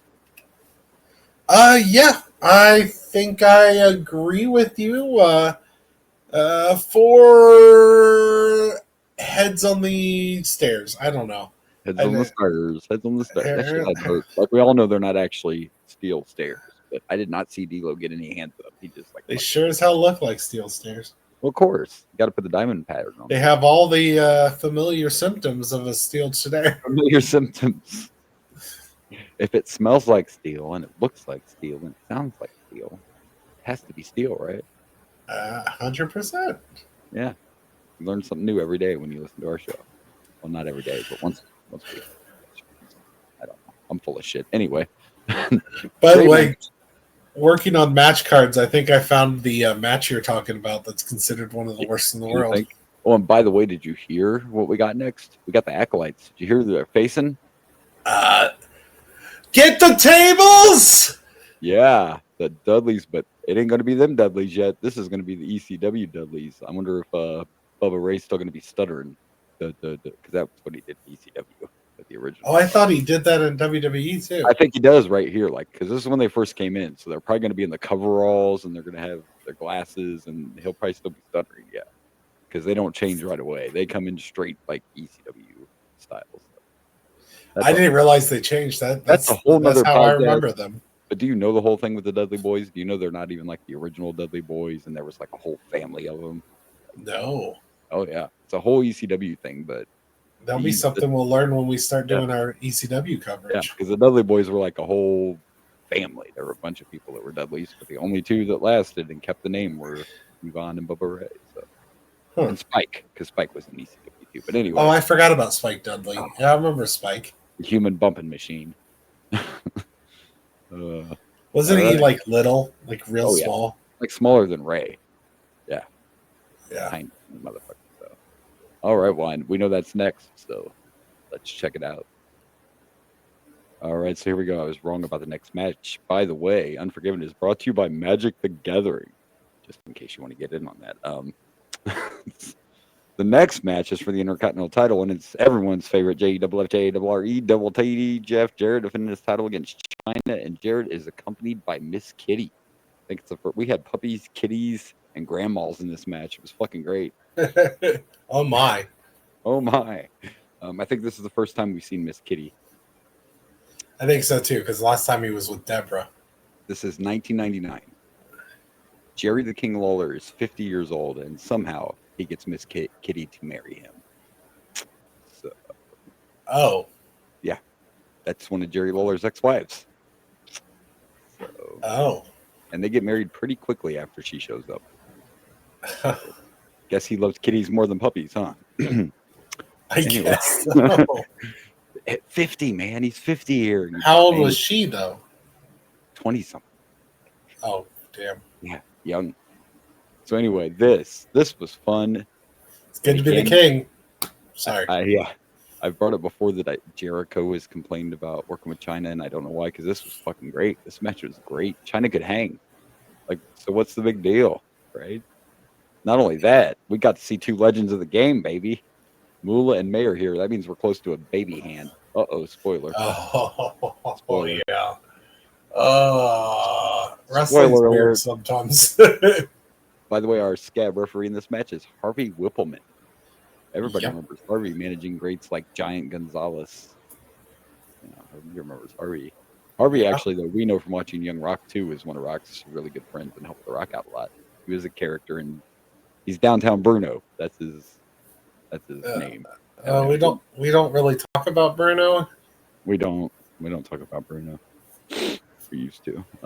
So, also, I don't know if you noticed this. Besides this being a great match, there was a spot where I think Jarrett was going to superplex China off the top rope, and Jerry the King Lawler said, "Surely he's not going to do that." And immediately Jim Ross said, "Don't call me Shirley." Nice. Airplane reference without a beat from Jim Ross. Fucking Love beautiful. it. Love it. Fucking beautiful. So let's get to the chaos of this match when the ref gets knocked out and we get Mae Young and Moolah come into the ring. Listen, folks, Heat 101 right here. Jeff Jarrett knows how to get fucking heat. You know how you get heat? You beat up old ladies. That's how you get heat. Yeah, that was. It's, Damn. I'm pretty sure I loved this as a kid. As an adult, I'm like, don't do that. That's not cool. I mean, That's they were on his terrible. ass first, but he double clotheslined him. He starts Oh my gosh. mud holes in their asses. He pushes fucking Moolah out of the ring with his foot. Like, it was a little rough. He wasn't holding back. But to be fair, and we're going to see more crazy shit with these two later.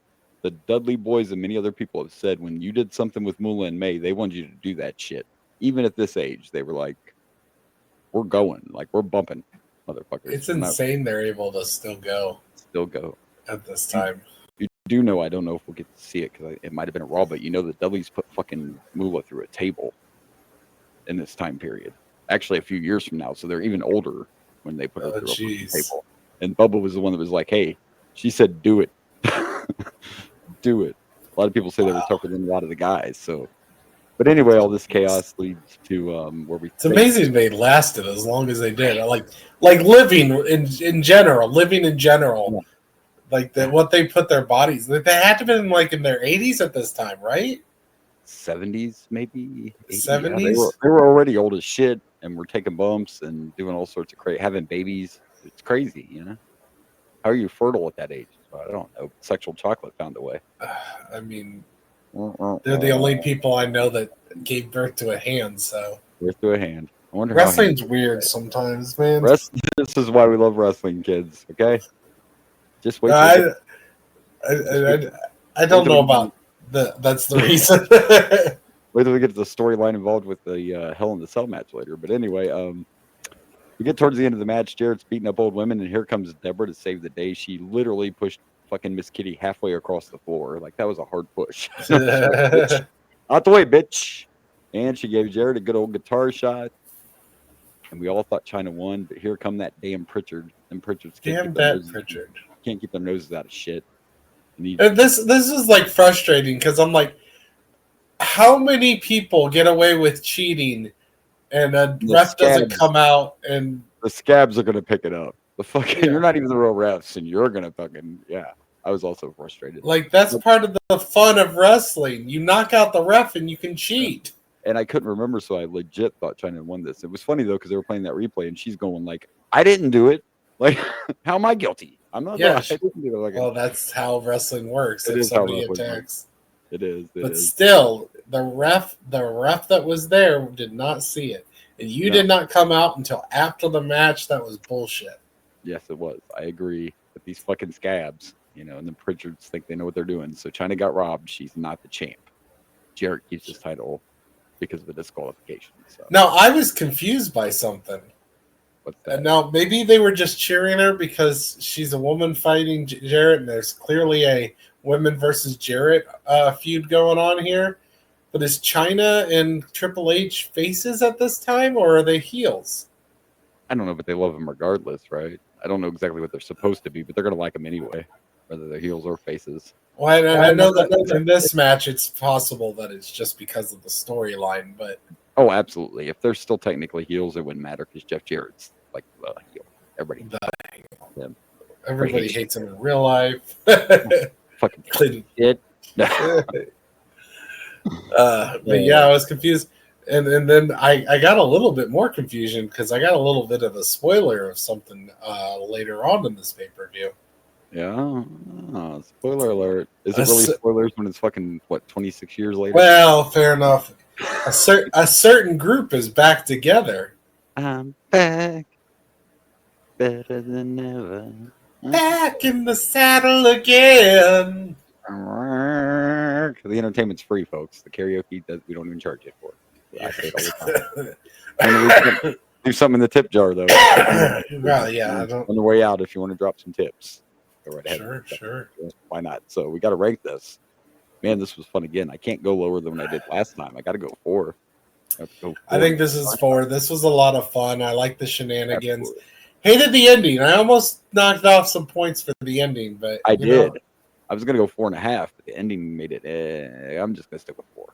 Yeah, it didn't frustrate me. Not even because it was just the way they did it. It wasn't even because it didn't end up winning. It was like you said. That ref wasn't even out there. The match was already over. Like, you could make them do a rematch, but you can't just reverse the fucking decision. That's not now.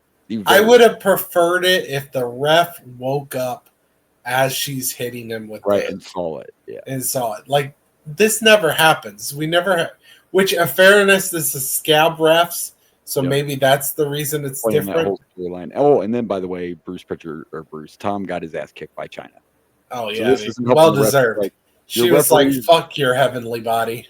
The referees are on strike because the wrestlers are beating them up and the scabs are getting their asses kicked. He took a pedigree, so this is going well. He took more than that in his balls. The next pay-per-view may not have refs. They're just going to have to fight till someone passes out or something. I don't know. Right. They'll hire some people when they go to the UK. But anyway, another great match. I'm not wrong this time, though. I know next is our tag team match. Yeah, next, I believe, is the tag team match. The Dudley Boys. Dudley Boys. Dudley Boys. Probably no tables, though. Sorry. It's too early for them. They don't want to get them yet. All right, so here we go. And now our next match is the Dudley Boys and the Acolytes. And see, these are the Dudleys I don't remember because once we get in the later pay-per-views and they change so dramatically. This is the original Dudleys, though. The coveralls, the stuttering.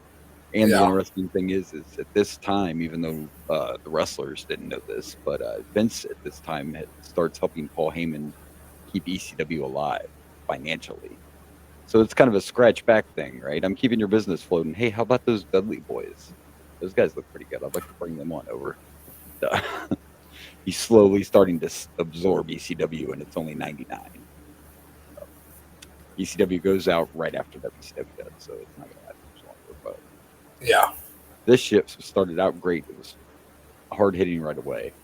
Of course, they had to slow the pace down, but it was a good, fun tag match for sure. The Acolytes, every time we watch them, like, I don't know how Devon's not fucking dead. Devon Dudley should be dead. I don't even know how. Like, insane.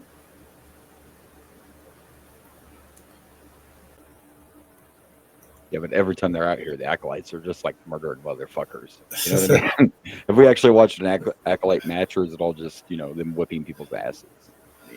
I mean, the Dudleys got some moves in, but dude, like, how could I forget how destructive they were?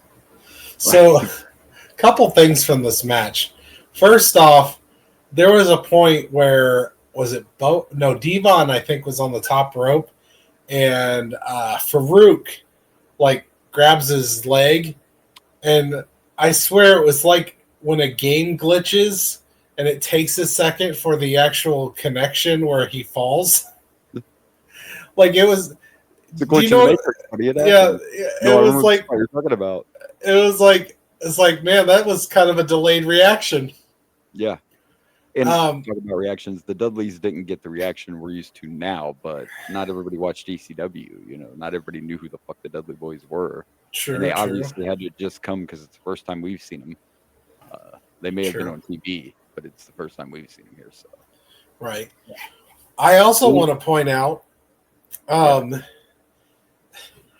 can't believe it's taken me, let's see, what is this, 99? It's taken me almost 30 years before I realized that 3D stands for Dudley Death Drop. Wow. I didn't... You learn something new every day on the show. And I didn't realize that, but then I looked at the back of Bubba Ray's shirt, and it said 3D and the Dudley Death Drop. I'm like, oh, that's where they get the name 3D. And speaking of 3D, it's a little thing that annoyed me too, because the first time that they called it on commentary, they did a 3D that wasn't the 3D, and then when they actually fucking did the 3D, they didn't even say anything on commentary. So I just want to point that out, too. But yes, that is what it stands for, Dudley Death Drop. And then actually now they still use Team 3D, because when they of course they couldn't be the Dudley Boys anymore. Yeah, I'm sure they hate that they didn't. Trademark that shit before they went to the WWE, but yeah. So best part of the match to me though was the ending. I totally forgot about this fucking storyline with Stevie Richards, who's now doing this thing where he'll come out, and we don't watch TV shows, and I wish we did. He'll come out dressed as other stars and just try to fit in. So here comes Stevie Richards. Yeah. He has these fucking black tights on, and there's an A on there, probably obviously for Acolytes, but I didn't notice till the end that he had a fucking Tic Tac board on his trunks to look. He also had UPN on his chest. Where the Acolytes put their symbols, he had UPN, which at this time was carrying SmackDown. So that's why he had UPN on his chest. That was the network that was carrying SmackDown. But he comes in and gives a super kick, and it helps the Acolytes win the match. And for his troubles, he gets destroyed. Stevie Richards is now dead. People don't get that. Like, it's pretty simple. You fuck with the Acolytes, you die. I feel like a lot of people Stevie Richards died a lot with this whole angle. I love the first time I heard somebody interviewing JBL and they asked him if the clothesline from hell was rough, and JBL's immediate answer was, depends on who you were. I can make it the most general thing in the world, and I can break your nose. It just depends on. Just depends. Yeah, So, it looks painful. I will say that it definitely looks. But definitely some nostalgia for our first look at the Dudley Boys. It was not a bad tag team match at all. I love tag team wrestling. I love the ending just because Stevie Richards is a fool. I'm gonna give this a Team 3D. I'll give this 3Ds. I'm gonna give this some delayed reactions. 3.5. 3.5. 3.5.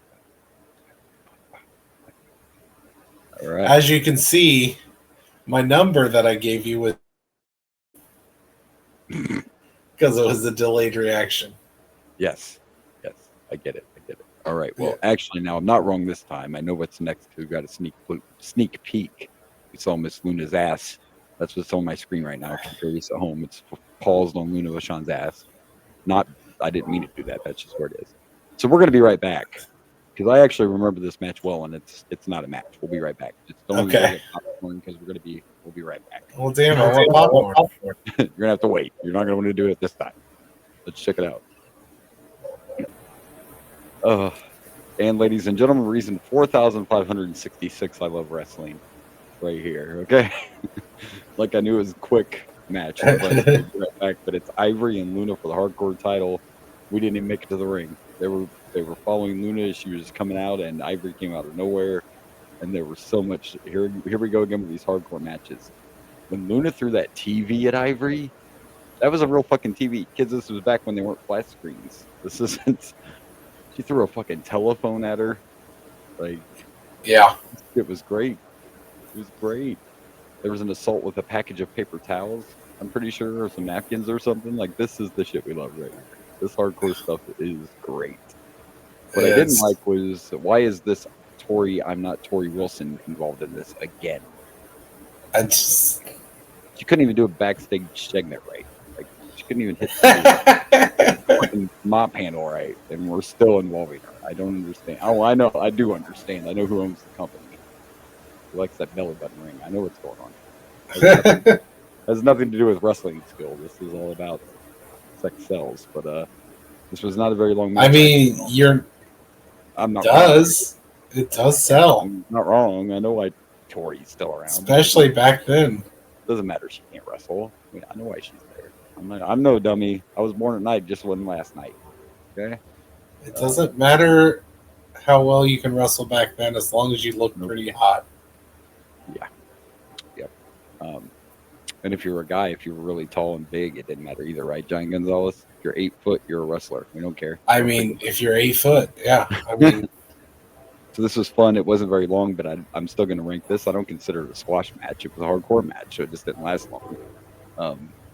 There were a lot of great spots. I loved when Ivory was on top of this pallet that was full of looked like just paper stuff. And Luna started climbing the forklift, and Jerry was like, "Is she going to drive that forklift?" Of course, she did not. She just dove off of it. It was still a good spot. She did not drive no forklifts. There was one spot where Harvey Whippleman started counting Ivory's shoulders down, even though she was standing up, and the King's like, "Well, that's the first time I've seen a vertical pin." Yeah, right. Sure it is, King. Sure it is. I've seen a lot of vertical pins. I mean, it was a pretty unique pin, in fairness. Technically, the shoulders were down, right? And as far as I know, the rules in wrestling are the shoulders have to be down. It doesn't say anything. And we've seen this because remember, Al Snow was literally upright when Boss Man beat him in that one hardcore match, right? Handcuffed against the fucking fence, but his shoulders were still down. So, the rules are different. So. As long as the shoulders are down, that's all that matters. It was a short match. It went about 3 minutes, and I'll go with that. I'm going to give it 3.5, actually. I'll give this a 3.5. It was fun. I don't even care. It was short and sweet, but just the shit they were doing. If Ivory wouldn't have ducked that TV or that phone, she would have regretted it. You know, they were real. That phone shattered when they hit the wall, and we're talking old rotary phones for you youngins. Yeah. Threw a fucking actual phone at her and a real fucking TV. It was great. Yeah. I'm going to go with 3 foreign objects. Yeah. Because at least 3 were thrown. There were definitely at least three thrown. Oh, I miss this good old stuff. See, we've had this discussion before, but this is all you got to do to have some fun hardcore, folks. This is all you got to do. Yeah. You don't need fluorescent light bulbs and shit like that. You can. Speaking of hardcore, this is a real quick side note. I'll make it fast. I'm going to give a little shout out to AEW. Ever since the Young Bucks lost at the last pay-per-view, they're no longer EVPs is the storyline. So like they've been coming out and they won't play their music or they won't play their entrance videos and they put stupid shit on the monitor like these guys used to be stars and shit like that. So they were in their big like War Games match and Matt Jackson went to get a bag he thought was full of thumbtacks and when he went to dump it out, it was full of gummy bears. That's kind of funny, right? This is what they've been doing to the Young Bucks. Kind of funny. I just wanted to share that. Nothing's more hardcore than a bag of gummy bears, folks. Okay. Oh yeah. I'm just saying. You just bounce off them. Yeah, you know. Someone even got. I watched that cartoon. Yeah, gummy bears bouncing here and there and everywhere. That's a whole nother. Anyway, let's see what's next. Let's move on to our All next right. match. All right. So before we dive into this next match, there was a great line of fucking commentary. I don't want to forget. It was during this match, but the King was like, "Hey, when Moolah and Young were out here earlier, you forgot to tell us where they played football in high school, Jim." And he got mad. Oh shit! He just keeps bringing this shit up. Forgot to tell us where they played football last year. Good shit. Gosh, this commentary. I miss the old commentary. As you can see from our next matches for the tag titles, and you see the Mr. Ass singles runs over already. Yeah, I think that lasted what, 3 pay-per-views? Maybe. Yeah. Let's just put them back with the Outlaws. People like that shit. So, and I don't know if you heard him say who they beat for the belts, but it was Rock and Mankind. But no worries, we did not miss Rock and Sock. The first time they were tag champs, they didn't do the whole Rock and Sock thing. No, it was a transitional. They didn't even have them very long. So we did not miss Rock and Sock. No worries. But here we go with the new. I didn't hear who they won them from, but I heard that. I just heard that the number 1 contenders match, Edge and Christian beat the Acolytes. Well, it was on a SmackDown, and Road Dogg was out for a while because he was beat up by Jericho. And when he returned, he challenged Rock and Mankind, and then of course surprised everybody when he brought out his partner, and it was the one Billy Gunn. That was a nickname of his at one time too. The one Mr. Ass. Yeah, I love the picture too. That's from when they got back together and what. I don't even want to think it'll make me old. It was like 2013, 14 probably. Because those are those horrible tag team belts that used to look like fucking pennies. The old copper Spartacus helmet tag titles there. It's weird. That was it was like one of the only good pictures I could find with them holding belts. I'm not hating. So obviously without saying anything, great tag team match. Edge and Christian coming down through the crowd. Was pretty funny. It looked like those fans were just not going to let them walk through. Like these motherfuckers were standing in their way. Like security's got to push people. I thought it was about to get violent. They should have just threw some forearms, and took them out. But I loved it. This was great tag team wrestling. Edge and Christian were doing the classic cut your opponent off, keep them isolated in the corner. Well, as you do. That's doing the switching in and out without tagging, anything they could pull off, and that's what you got to do. Even King's like, these guys are going to have to get dirty if they want to win the titles. And again, I'm confused with you, right? Because I'm pretty sure these are both good guys. Like DX. They said they were both fan favorites. Yeah, they're both fan favorites for sure. So, I mean, this was a face versus face. And it looked like Edge and Christian were going to win, but then that darn Brood showed up. That Brood's back again. Them darn Hardys, their Bengali vampire guy had to show up. And I looked at it like this. It didn't seem like the Road Dogg or Billy Gunn really saw the Brood come out. They just capitalized on, a weekend edge they found. They definitely made it look like they did not see the Brood come out. No one saw Jeff Hardy pull that drop kick off. Nobody. The ref was right there. He didn't feel the breeze. He didn't hear the noise. No. As it is in wrestling, Why we love wrestling. you don't people. hear things. You have No, to because his back was visually turned. see it. If you don't see it, it doesn't make noise. It doesn't happen. Doesn't matter if it happens right behind Rest, you. everyone in wrestling is notoriously bad at hearing. That's right. But to be fair, if you really wanted to break it down, the ref might be hearing something, but he has no way of knowing it's not somebody that shouldn't be in the ring if his back's turned, right? So I mean, I was surprised another ref didn't come on out and say, "Hey, guys, where was Dr. I Tom Pritchard? witnessed this." Oh, that's right. China kicked your ass. That's why you. In fairness, it seems like after Tom Pritchard did that, they got one of the scabs to come in. Or not scabs, but one of the picketers came in. No, remember, I told you before it started. We had one ref. Yeah, they said somebody crossed the line. The one ref that crossed the line. And ever since, he's been the ref. So it's almost like they begged one guy to come after Tom Pritchard decided to screw things up. Yeah, and got his ass kicked by China. Yeah, that wasn't the night in China he was hoping for. You know what I mean? Not the one. Downloaded the wrong Peacock again. He really wanted to go to Bangkok. Yeah. I know that's not China, but I had to add it. So yeah, good tag team match. Bunch of faces, crowd loved it. Edge and Christian, even though they haven't been here long, they're excellent in the ring, and we know what we're about to see in the greatness with these guys and the Hardys and the Dudleys. And yeah, fun match. It's been a good pay-per-view. There really hasn't been any stinkers yet.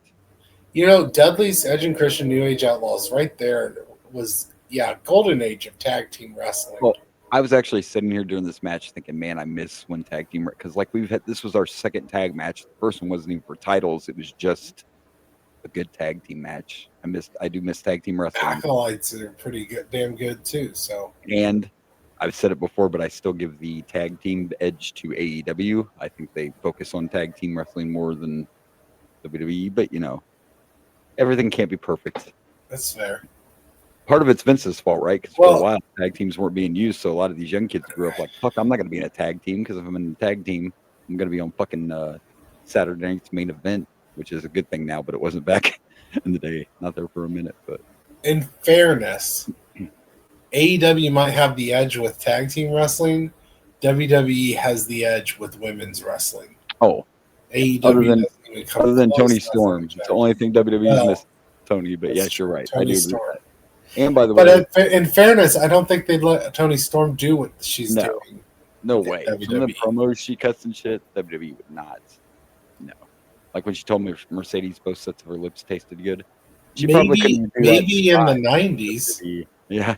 She couldn't even have done that spot in the WWE. But little shout out to Edge and Christian too, by the way. The last pay-per-view, they reunited for the first time in however many years, and they won at the pay-per-view, the AEW pay-per-view. They've gotten back together. But what I love about the fact they got back together is Christian's still a fucking heel. He's still doing everything the same. He's like, I have Edge's back, that he's still doing the dead dad jokes and everything. So when they're out there, Edge will be like, calm down. And Christian's just like, fuck that shit. So I kind of like that angle that Edge and Christian are back together, but Christian's still being the heel and Edge just being the baby. It's pretty good.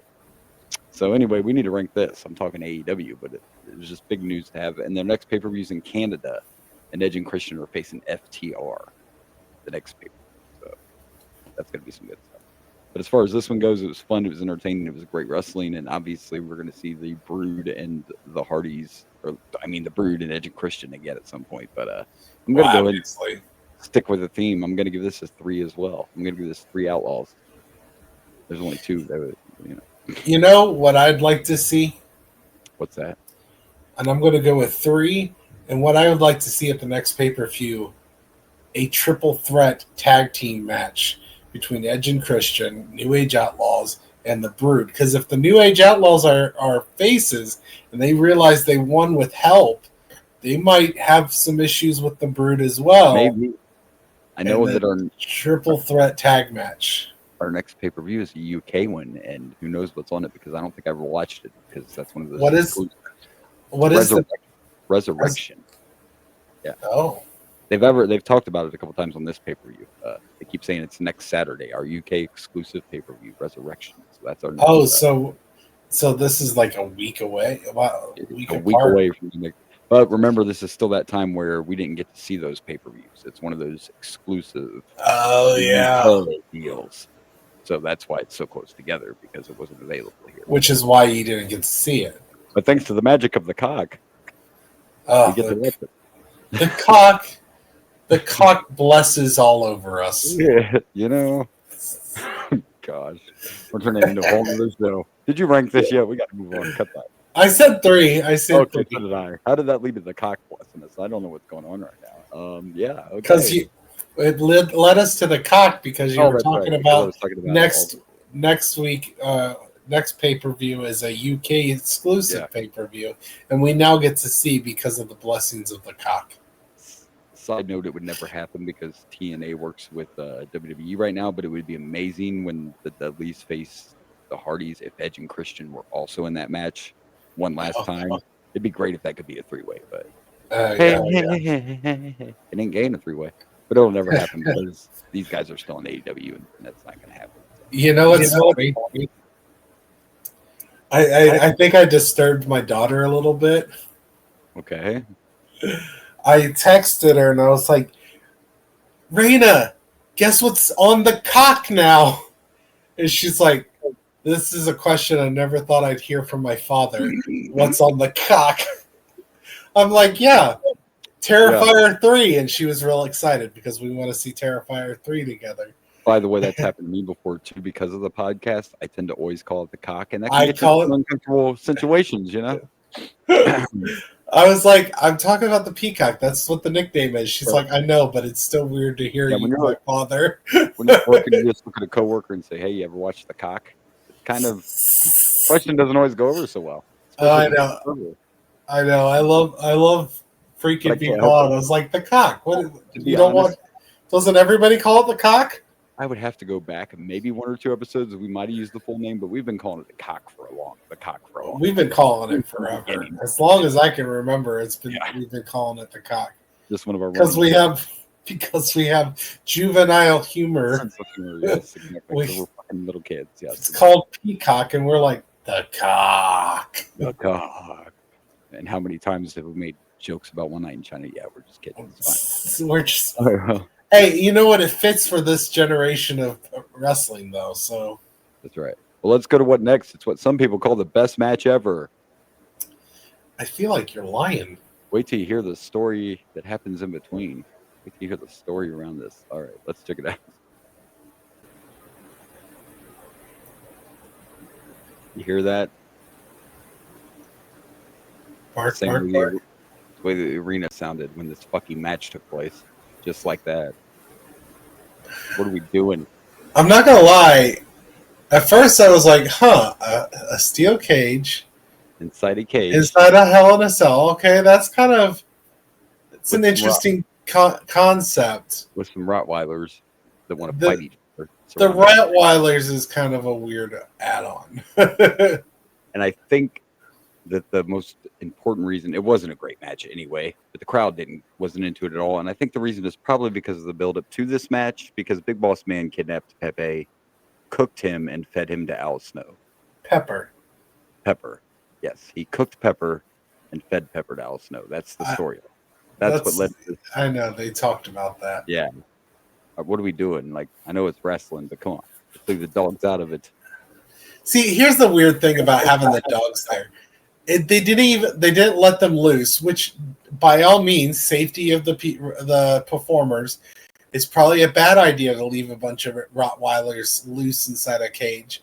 So they got the handlers holding the Rottweilers, so they're not even really a threat, you know? No. I mean, you got them there to do what you're trying to do. You can't do for safety reasons. Exactly. So why even have the dogs there? Yeah, why even do it? Like, you could have just done the cage in the cage without the dogs. That would have been kind of cool. Yeah, the cage on the cage was kind of, I was like, okay. You didn't have to add the dogs. The dogs was pointless. And even that, right off the rip, it's like Al Snow was trying to not let Boss Man into the ring in the other cage, and I'm like, you're literally putting him halfway to victory. That makes no sense logically. You have to escape both cages. You're literally the dogs weren't out there yet either, so you're just literally like. In fairness, how it should be is the match doesn't start till Boss Man goes in, so he has to get in to start the match. Yeah, I guess they could have done like a backwards cage match. Like could have had to escape into the cage to win. I don't know. See, you laugh, and I don't think they do it anymore, but the worst wrestling match in history was called King of the Mountain in TNA. Did you ever hear of King of the Mountain? King of the Mountain was a reverse ladder match. You didn't win the match by climbing the ladder and getting the belt. You won the match by taking the belt up the ladder and fucking hanging it up. It was literally a backward ladder match. Stupidest shit ever in the world. Oh my gosh, that sounds weird. Yeah. And this was just not good, and it's not even the dogs or anything. It wasn't. These guys have had such great matches, but you can't. This one just doesn't. They bled. The best thing was Head came back. We got Head again. Yeah, that was the best thing. And I loved hearing the King say Al Snow pulled Head out of his sack. Indeed. That's part of the match. Head came out of the sack. As one does. So, like, to your biggest point, though, and we've usually in wrestling, when they reach that point, they don't do something. But like you said, if you realistically knew there was no way you could do this to make it effective, why even fucking do it? Why? Yeah, you probably could have even picked like a different kind of dog. No dog would have been safe to just be running around, but you might have been able to pick something a little calmer that could still look intimidating. But I wouldn't have done it at all because you can't. No, like I said, make it, like, none of us felt, even at the end when the Boss Man was trying to sneak out and run from the dogs, not one of us believed those fucking dogs were going to bite him. Like, yeah, because you had handlers on them. Like, you kept them reined, which you should. Absolutely. But you shouldn't have done it in the first place. Should have just never done it in the first place. They could have come up with something else. But you know what? Yeah. We live and we learn, right? I guess. We live and we learn. There's worse stuff, like the Punjabi prison match was way worse than this. I mean, you remember those lovely things, the bamboo cages? I remember it being a thing, but I don't remember it. Yeah, I'm not visualizing it yet. Nobody could. That was the problem with them. You couldn't fucking see anything. That was one problem with them. But anyway, I was not a fan. I don't know. This didn't do it for me, but I'll give it 2 because there were 2 people in the match. I don't know. It just didn't. I'm going to go with one missed opportunity because I personally think the Hell in a Cell inside with a steel cage inside is a cool concept and a cool idea. Like, yeah, let's do that. But then you added the dogs, and the dogs were unnecessary. You weren't going to use the dogs the way you were trying to portray them, because what you were trying to portray, which they do this in a movie probably, because you can do it, but this is live. Yeah. To do what you wanted to do, you had to let the dogs loose. Yeah. And even to your point, like, even if Boss Man, let's say, had some of that shit underneath his clothes that you can wear for when they, like, train dogs, you know what I'm talking about, like the safety gear? Yeah. You still couldn't guarantee that's where the dogs would attack. What if they bit his arm? That it wouldn't matter, or they bit him in the face. Like, and I'm sure they were trained dogs, but yeah, there was just no way you could give the illusion that the dogs were actually the threat. Doing the dogs and having to do it safety-wise, you make them look pointless. Like, and it was pointless. It was pointless, and it just took away from the match. They barked the whole time, and they were like trying to fight each other. They didn't even care about the guys in the ring. They fucking jobbing dogs. You should have called Marty Jannetty. You called the wrong place. Yeah. It would have been all coked up and shit and ready to go. It would almost have been better, and I don't know if this I'm probably pissing off dog enthusiasts when I even suggest this. It almost would have been better if you had a dog at each corner held on by a chain. That wouldn't have been cruel. No, that makes sense. Then they could have only went so far. Then there would have been an element of danger. Yes. That would have been control. I see exactly what you're saying. Almost like a leash situation where they only could have went so far. Yeah, had a dog on each one. But when you have the trainers or the people taking care of the dogs, holding them and stuff. Yeah. You know they're not going to let them go after the performers, and it's just. Oh, and by the way, Al Snow won. I don't know. Actually, technically, had won, but had always get robbed of the glory. So, of course. I think we forgot to mention that. But yeah, you're right. It was just a bad idea. It happened. I think the best way I can say how they screwed this up is they ruined the element of illusion. Yeah, they run the magic trick. Yes. Yep. You ruined the magic trick because you don't even try to make it look actually dangerous. One time, David Copperfield made most of the world believe that he made the Statue of Liberty disappear. I believed it back then. I didn't believe these dogs were going to do dick. Okay, it's just you're right. There was no illusion. There wasn't even an element of oh no, what if the dogs get them? There was none of that. It was just like, can we shut these fucking dogs up in this shit? But yeah, if you had them like chained up at each corner, we should be bookers. You could have had like Big Boss Man or Al Snow like grabbing them and like trying to push them towards there. Never actually make it there. Right. And the dogs could have went just far enough to be like biting at the ankles when they were trying to get out. Yeah. You know, yes. Would have been much better. We should have been there back then. Somebody call Vince. Call Vince, right? Oh wait, no. But I feel like PETA would still have an issue with it. PETA wouldn't day. And probably PETA wouldn't have let you air the fucking scene where Al Snow was eating his dog. No, he didn't know it right away, but they wouldn't even have aired that when Boss Man was like, "That tastes good." You know why? Yeah, that would never happen. I seem to remember this actually happening. Yeah, it was on SmackDown. UPN gave zero fucks. You know, they didn't care. To be fair, UPN was like not a what do you call those channels like TBS and stuff. UPN wasn't just. It was a hell. It's still around. I think it's the whatever now. UPN is CW. I believe it's switched to CW. Yeah, it's that same channel now. Still exists. So there you go. Well, we have 2 matches left. We know what the main event is, and I know what's next. We're gonna break the walls down. Technically, I know what's next as well because I did all the match cards already. Not our first appearance of Y2J, but this will be our first match. Yeah, this is our first match for him. So what a better opponent. Let's check it out.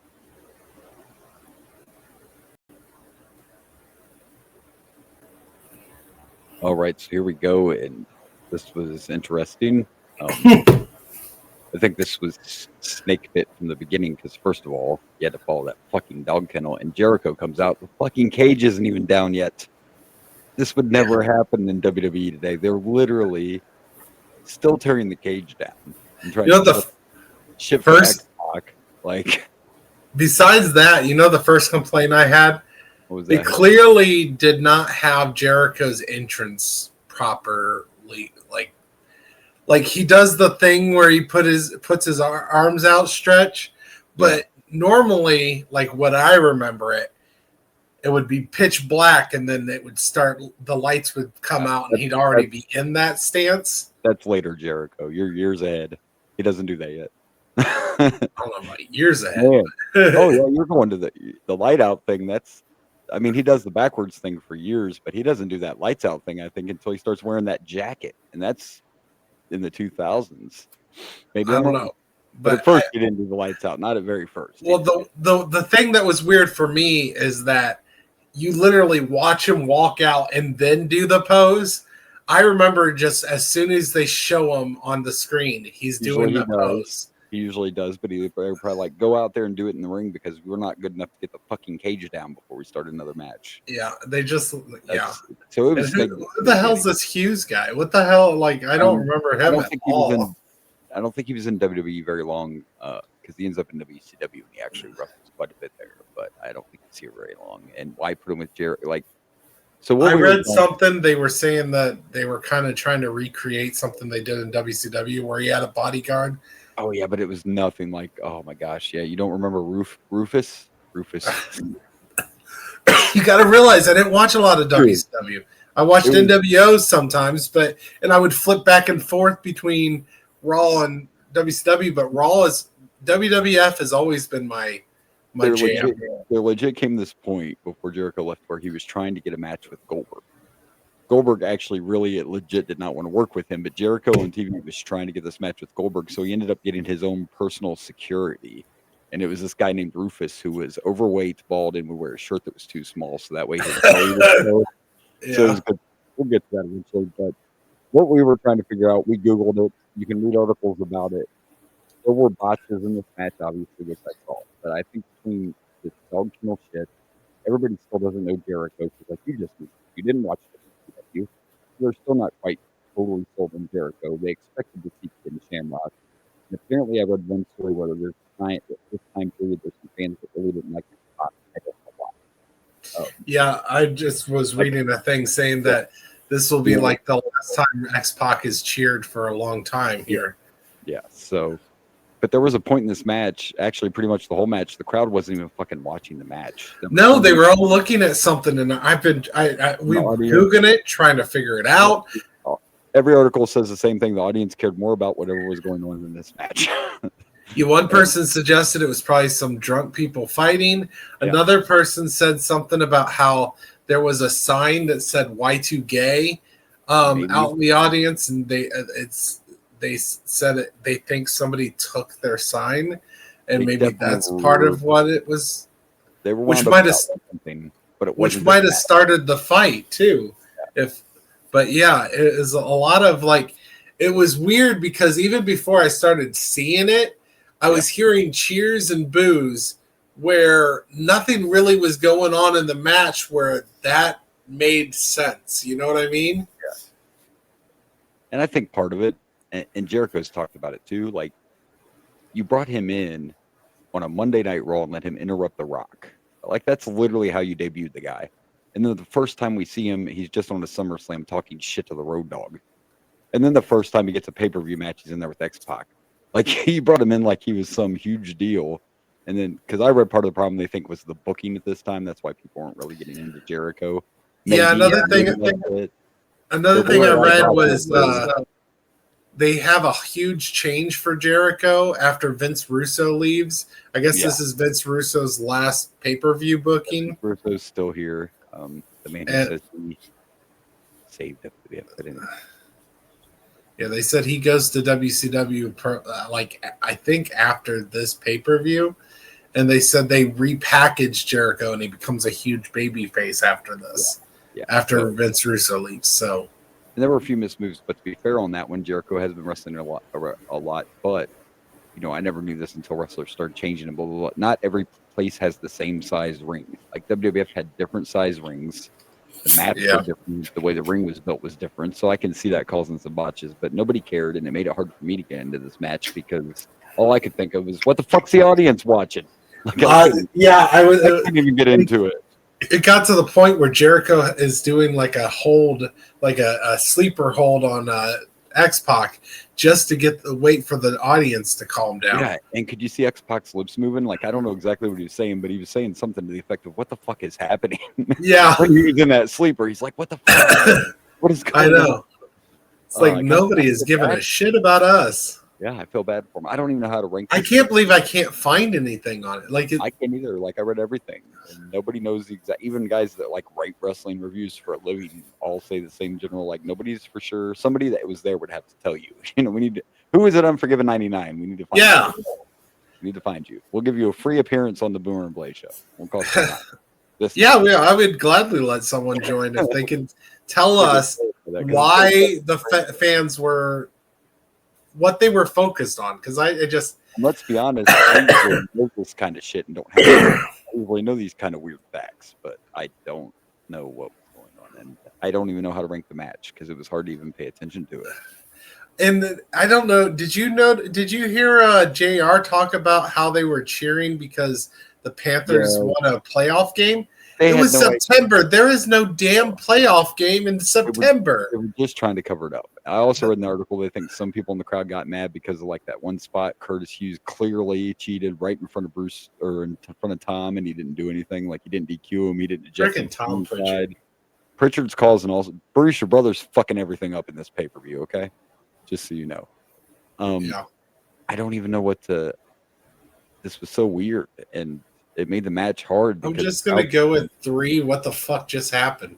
Yeah, because it's not their fault, right? So no, it's not their fault, and I think they did fine in the ring. Yeah. It's just So unfortunately, I wasn't paying attention that much because I was curious what the hell's going on with the damn.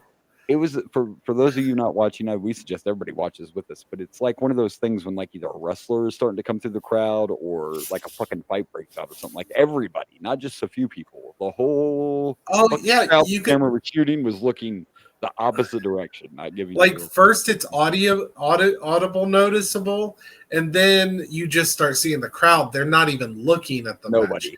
Nobody. They're staring at something behind them. And then they're cheering and booing and it was weird. Sorry, guys. I feel bad for you. Yeah, I don't get the booing. Like if there was some drunk people fighting. Yeah. Let's be honest, we're savages, and we were cheering like, "Yay!" What's the booing? What happened that made someone boo? I read one article too that X-Pac had some fans that didn't like him at this time because even though this is pre-internet, the word started getting out that X-Pac was kind of like the test guy for when someone new came in. Vince would have him face X-Pac and then go by what X-Pac said, like, yeah, I think he can make it, or yeah, he sucks. So people started hearing X-Pac kind of had like pull, which is bullshit. But you know how these rumors get started. If someone thinks a wrestler has power, then they don't like him. Like, they said they were cheering X-Pac and chanting him, but I didn't sound like a good. They were saying they were chanting X-Pac heat because that's what becomes a term for really bad heat is X-Pac heat. So they said they were chanting X-Pac heat, X-Pac heat. I don't know. I don't remember this shit. Oh, JR was trying to say they were cheering for X-Pac. Yeah, they were not. They were cheering him in a bad way. They weren't like go X-Pac. It was like fuck you X-Pac. That's kind fans were just all over the place. They were. It was weird. Now it makes me wonder what's going to happen in this main event. I don't know.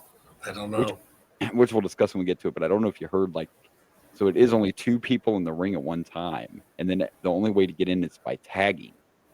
The other guys can only get in if they find a way to tag themselves or somebody tags them in. So this should be interesting. I don't remember this match at all. So I thought it was just everybody at one time and then first pin wins, but I'm pretty sure I heard them say that it starts off with 2 people and you have to tag in to get into the match.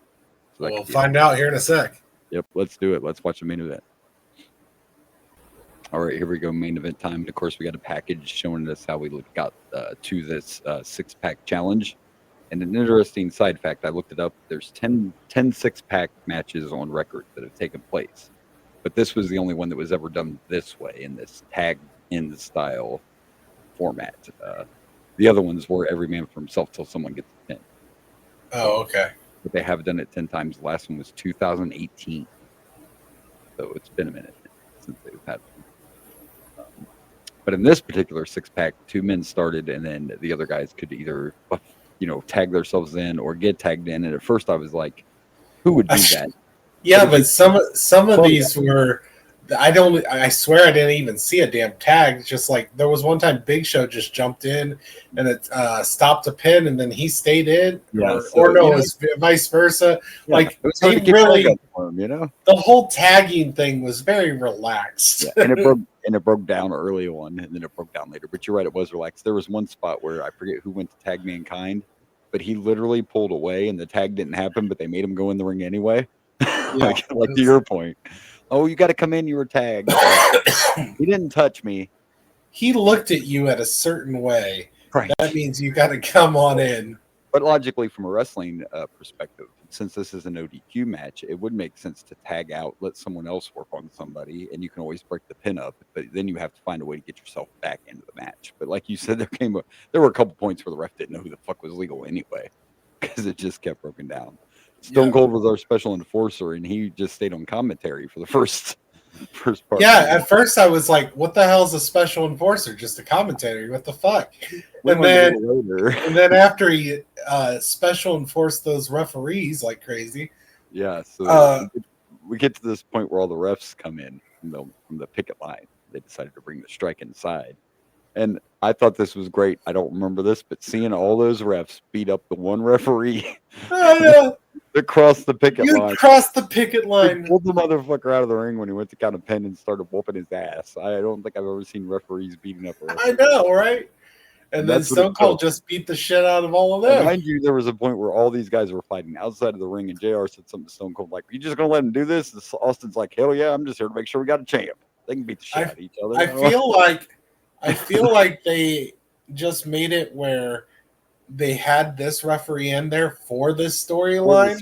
Because I think what they really wanted to do was just have Stone Cold be the referee, which is what ended up happening. And he took out every fucking referee. Everyone, even old Earl. He even beat up Earl Hebner. Yeah.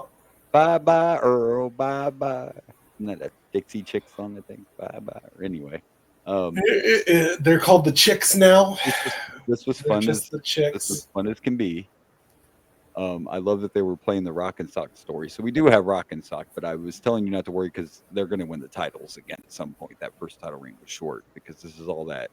Rock's still reluctant about it, and I love it because Foley's always like my dozens and dozens. I know.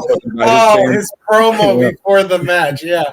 My dozens and dozens of fans. I loved it. And the best part was to the whole match, Mankind's like he won't tag in if Rock's in there and all this, so he's trying to avoid attacking Rock. But then at the end of the match, it comes to that fuck you part, and he ends up attacking him. And Austin's like, I knew it. It was right after the British Bulldog and Triple H attack each other. He's playing them the whole match. It was just to get to this. It was a ruse. It was a great match, dude. This was fun, and I'm pretty sure Davey Boy. Oh man, never mind. Damn it, I was gonna make a Davey Boy's dead joke, but he is. Shit. Oh. I was gonna say that chair shot killed him, but it wasn't that. It was the cocaine. Fuck, I'm not even the heel. Here I go again. I forgot British Bulldog was back, and they keep calling him the Bulldog. They kind of like, except for when they announced him, they announced him as the British Bulldog. Yeah, but on commentary, they're just calling him the Bulldog. Yeah. Bulldog. He's gonna come back again. I think he leaves and comes back again. I could be wrong, but because he's not in the jeans phase yet, there's a point where he starts just wearing jeans and doesn't wear trunks anymore. I think that comes later. But this match was all over. There's no way we could call the spots, but there was some good shit in this match. Kane did a fucking enziguri kick. I know. The big red machine. The big red machine did a fucking enziguri. That's what you get when you. Yeah, it's called the big red enziguri. Yeah, it was fucking great. I loved it. The whole match was good. Stone Cold did end up being the ref. The Rock had a rock bottom, and Stone Cold tried to run in the ring to count the pin, and it didn't work, and he had to count that dastardly Triple H for the win. He did slow count it a little bit. Yeah, I was kind of surprised he actually did the count. Like, I thought it was going to be a little more dramatic. I thought he was going to do one of them asshole things where he didn't drop all the way on 3. But yeah, I thought it was going to be 2, and then looked up at him, and then double fingers. But no, he actually just counted it properly. If we go to logic, what he kept saying all through the match, they can do whatever they want, but there will be a champ. There will be a champ. There will be a champ. So, and it gives him a chance to kick Triple H's ass to get the belt back. So. I was just surprised. Is that a logical wrestling angle? I mean, it seems like one to me, right? Austin's like, go ahead and take that belt, bitch, because then I can just whoop your ass, and get it back from you. I mean, I did like how The Rock stole his beer, and he's like, no, he's like, I'm fine with The Rock, but you don't steal a man's beer. Big Show did with Kane, which we talk about all the time. Yes, I know Big Show's big, but so's Kane. But when Big Show gets a hold of Kane, he can just throw him around like he's a fucking ragdoll, like he's a Hardy Boy or something. That's insane. Big Show's huge. I mean, watching Big Show manhandle Kane is just crazy, but fucking fun match. Stone Cold just took out everybody. Once again, Triple H, hello. Simple math problem. Triple H plus Stone Cold in the ring equals a stunner. I know. He gets cocky and puts his hands up with the title. Starts like, and then he's like, "It's like you literally opened yourself up. It's like, here's my stomach. You know what to do." Dude, that fucking chair shot to Davey Boy, even Davey Boy's to The Rock was hard, but that chair shot from Austin, I'm like, God. The more you know. This is still before we realized concussions weren't good. Because that is not. Whew. Yeah, those look painful, but what a way to end a pay-per-view. This was actually overall, this was a really good pay-per-view. It was next. I mean, there were a few moments, but there was a lot of fun stuff. There was the awkward match. There was a stinker.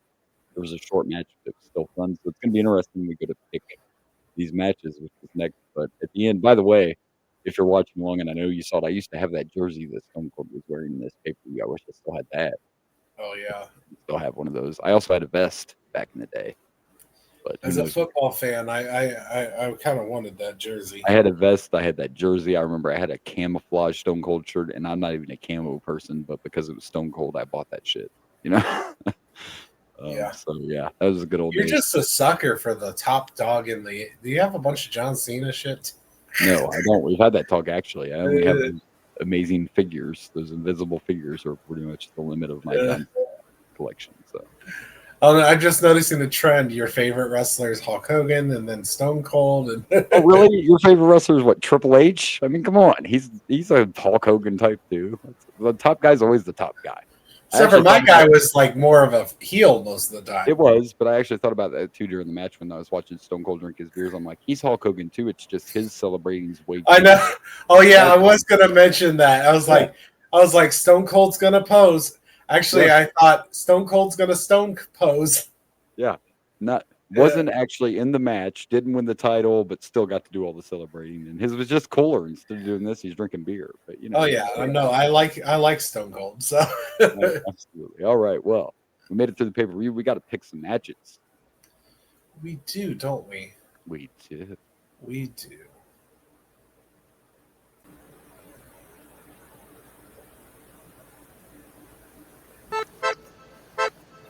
Favorite match of the night. Oh, sorry, I was dancing to our jingle. Favorite. I just realized that's like the only time I've got Rage still on the podcast.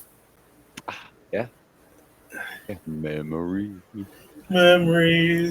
Don't worry, kids. He'll make a new guest appearance soon. It's going to be a few years, but someday. Shawn Michaels matches he wants to be a part of. So, favorite match of the night. I think my co-host that I'm not only going to shock you, but people who listen and know me very well.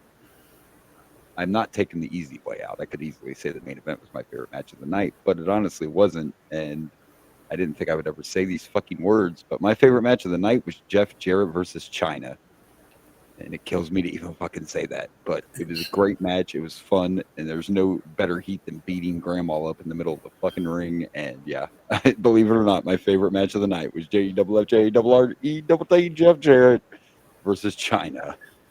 So I was debating on what I want to go with, and especially since you didn't pick the main event, I like an easy lay. You know what? Yeah, I like an easy time, and the main event was just fun.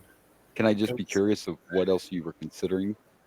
Just out of curiosity. Was there a main event? One of the tag team matches. Because I actually had thought about D-Lo and Sexual Chocolate too. But the main event was fun. You can't go wrong there. But yeah, the main event was just a unique match. It was fun, entertaining. We got to see refs get their ass kicked by Stone Cold. I mean, anybody get their ass kicked by Stone Cold is always great, but he didn't beat up old women. Sorry, Austin. No. That's one thing he didn't do was beat up the fucking old ladies. So. But no, I would have maybe considered the even though I had I would have maybe considered Edge and Christian versus the New Age Outlaws. New Age Outlaws. So I would have probably considered that one. But yeah, no, I stuck with the main event. It's not like this show had that one match that, there's no picking something else, Right. There was options. I was looking real quick, and yes, both Mae Young and Moolah were both in their 70s. They were both 76 years old at this point, by the way. So almost 80. Holy crap. Yeah, getting their asses kicked, so that's good. Oh, maybe I should go with Jeff Jarrett beating the shit out. That's pretty impressive. It is impressive. All right, well, we picked the best. Let's pick the worst. This might be easy.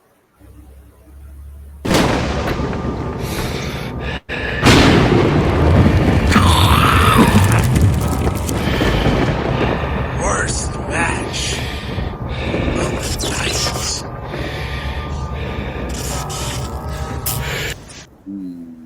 What could it really? It's the fucking kennel match, hands down. Al Snow and the Boss Man and the kennel from hell, or the whatever, the Pooch prison, the dungeon of dog poop, whatever you want to call it. That's definitely the worst match of the night. You know what? It is the worst match of the night, technically. However, I'm going to go with Jericho and X-Pac because it was interesting match. It was an interesting match, but it wasn't exactly. And I don't necessarily blame them for it. And that would be the only reason I didn't go with that match, because it wasn't them. But it was definitely weird. I've never quite seen anything. It was odd and left a mystery that I don't know. Because we don't know. Yeah, that's the thing. Like, you've seen crowds do that before, but usually the commentators know exactly why, or they show it on camera, and there was no logical answer except the crowd was like, "Fuck this match. It's fucking ghosts, man. Fuck X-Pac. Fuck it all. We don't like this." Maybe people were that upset Shamrock wasn't there. I don't know. It was weird. If people were really disliking X-Pac, maybe Jericho didn't realize how much people hated that hairstyle when he wore that little fucking. I love the hairstyle. It oozes like arrogance and assholeness. Like it's just like it was perfect for it. Shouldn't doubt you. You shouldn't doubt at all that Jericho has said in an interview, "I wore that for heat. That's why I wore my hair like that. I didn't care how it looked. People hated the fucking shit. It was instant heat." That's exactly why. That's why I like it. Yeah, it's also why he wore the flashy fucking shirts and shit. He's like, yeah. Same thing with Jeff Jarrett. And I did it. I unironically like those flashy shirts. Yeah, I had them in school. Probably not the best idea, but I liked them. Probably not. I remember the silk shirts too. You know, that was a thing. Yeah, we had some good styles, didn't we? Yeah, we did. Well, we did it. We made it through. I can't fit into any of them anymore, but I like them. Yeah. We made it through another pay-per-view, and of course next week we know we have Resurrection, which I will not remember unless I watched it on the cock at some point because it wasn't available here. Another UK exclusive. Yeah, we only have 4 more pay-per-views till 2000. That's crazy, isn't it? It is, and after this we got No Mercy in October. When we started, we were what, 97? I'm guessing I'd have to look. No, we started in, like, you talking about me and you, me technically? And you, not Rage, but me and you. Me and you started Royal Rumble 1994. Literally the start, really? Okay. 1994. We started with the Royal Rumble in 94. On one hand, it's like it's hard to believe we've been through that many years, but with it being a weekly episodic podcast. Well, it doesn't start becoming 12 right away, pay-per-views until like 96 or 95. Yeah, we have been doing this for a couple of years, and I still haven't got a chair shot, so I'm doing okay. I don't know who would replace you if I did that. We all know what happens when this guy gets angry. But yeah, the 94 Royal Rumble was when Lex Luger and Bret Hart both won. Oh yeah, the double, yeah, the co-winners. I knew it was a Royal Rumble because I can picture that first cover art in my head where I think it's just me and you randomly in the middle of the water or something. In the middle of an ocean. Yes, yes. I'm trying to, I've been trying to think, like, would I have done something different today? Like, Yeah, I think you would have. I don't know our early art, but I don't know if I would have, because in that cover art, I don't think there's any wrestlers shown at all. It's just that. You're right. It like, what else was I gonna do? Right. That's true. Just head. You might have done just head. You might have just done the tip. The only difference is we didn't actually picture. You know what I would have probably done? It would have been different because then you were just used what you could find. Yeah, I just found pictures and then put them in. Necessarily, yeah, right away. Yeah, like I redid all of my old ones. We actually had what was a lot of fun. All your cover arts are great, but we had some real fun with the in your house stuff because there were ones where we just had to come up with whatever. Some of those, like the one where we're on top of the house. The one in your house, we're just standing on top of the house. That's some good shit. Because that was from, yeah, because that was my, that was the one where Shawn Michaels danced on top of the he danced on top of the house when he came out. Yeah, good shit. All right, well, we watched a pay-per-view. We picked some matches. We need to plug some pluggables. Oh yes. Well, for me, I sent you mine. You go ahead. I did send you So mine. so for me, you have Dragon Blazer Productions at Facebook, Instagram, YouTube. Did I already say Facebook? Yes, Facebook, Instagram, okay. YouTube. Yep, you got YouTube and TikTok. TikTok's I'm drawing a blank on. And then you can find me at Dragon Blazer Pro on X. You can also, and I'm not sure when it releases, but I was on for the second time on the Smallville from Farm to Fable podcast. Another appearance, huh? I've got another appearance, and I plug our show. This time, our show is actually active. When I did it the first time, it was before we started. Well, at least I recorded it before we started. I think it came out after we started, but I recorded it before we started this time, obviously. So yeah, I went on another episode. It's season 9, episode 10 that I was on, which I technically haven't even made it to Smallville, but I figured as a good way to possibly promote our podcast, I'm trying to join other people's podcasts if I can. Absolutely. You know, do some networking. Vice versa. Like if we found somebody with a podcast of some kind that wanted to be on here, we would definitely let them plug their shit. We would do it both vice versa. Podcasters must help each other, folks. There's plenty of room. Absolutely. Everybody's got a pod. That's what Ted DiBiase says. But of course, for the show, you can find us at Boomer and Blaze Show on Facebook, Instagram, YouTube, TikToks. But of course, on that darn X, you have to do at Boomer_Blaze. So there you go. Another week down. I have a very, very important question. Okay. When's the next face of Mock Foley coming? Oh, I am excited to see the faces of my Foley. What do you think, kids? Do we give that to him next week, or do we make him wait a little longer? We'll see how it goes. All right. Soon. I have the name. I just have to work on the. I'm excited. Alrighty. Yeah, we'll get another one. All right. Well, we did it. And until then, I make him wait on Foley. And we will see you guys next week. And until then, this has been the Boomer Blaze Show. I am Boomer. And I'm Blaze. And good night from Dragon Blazer Studios.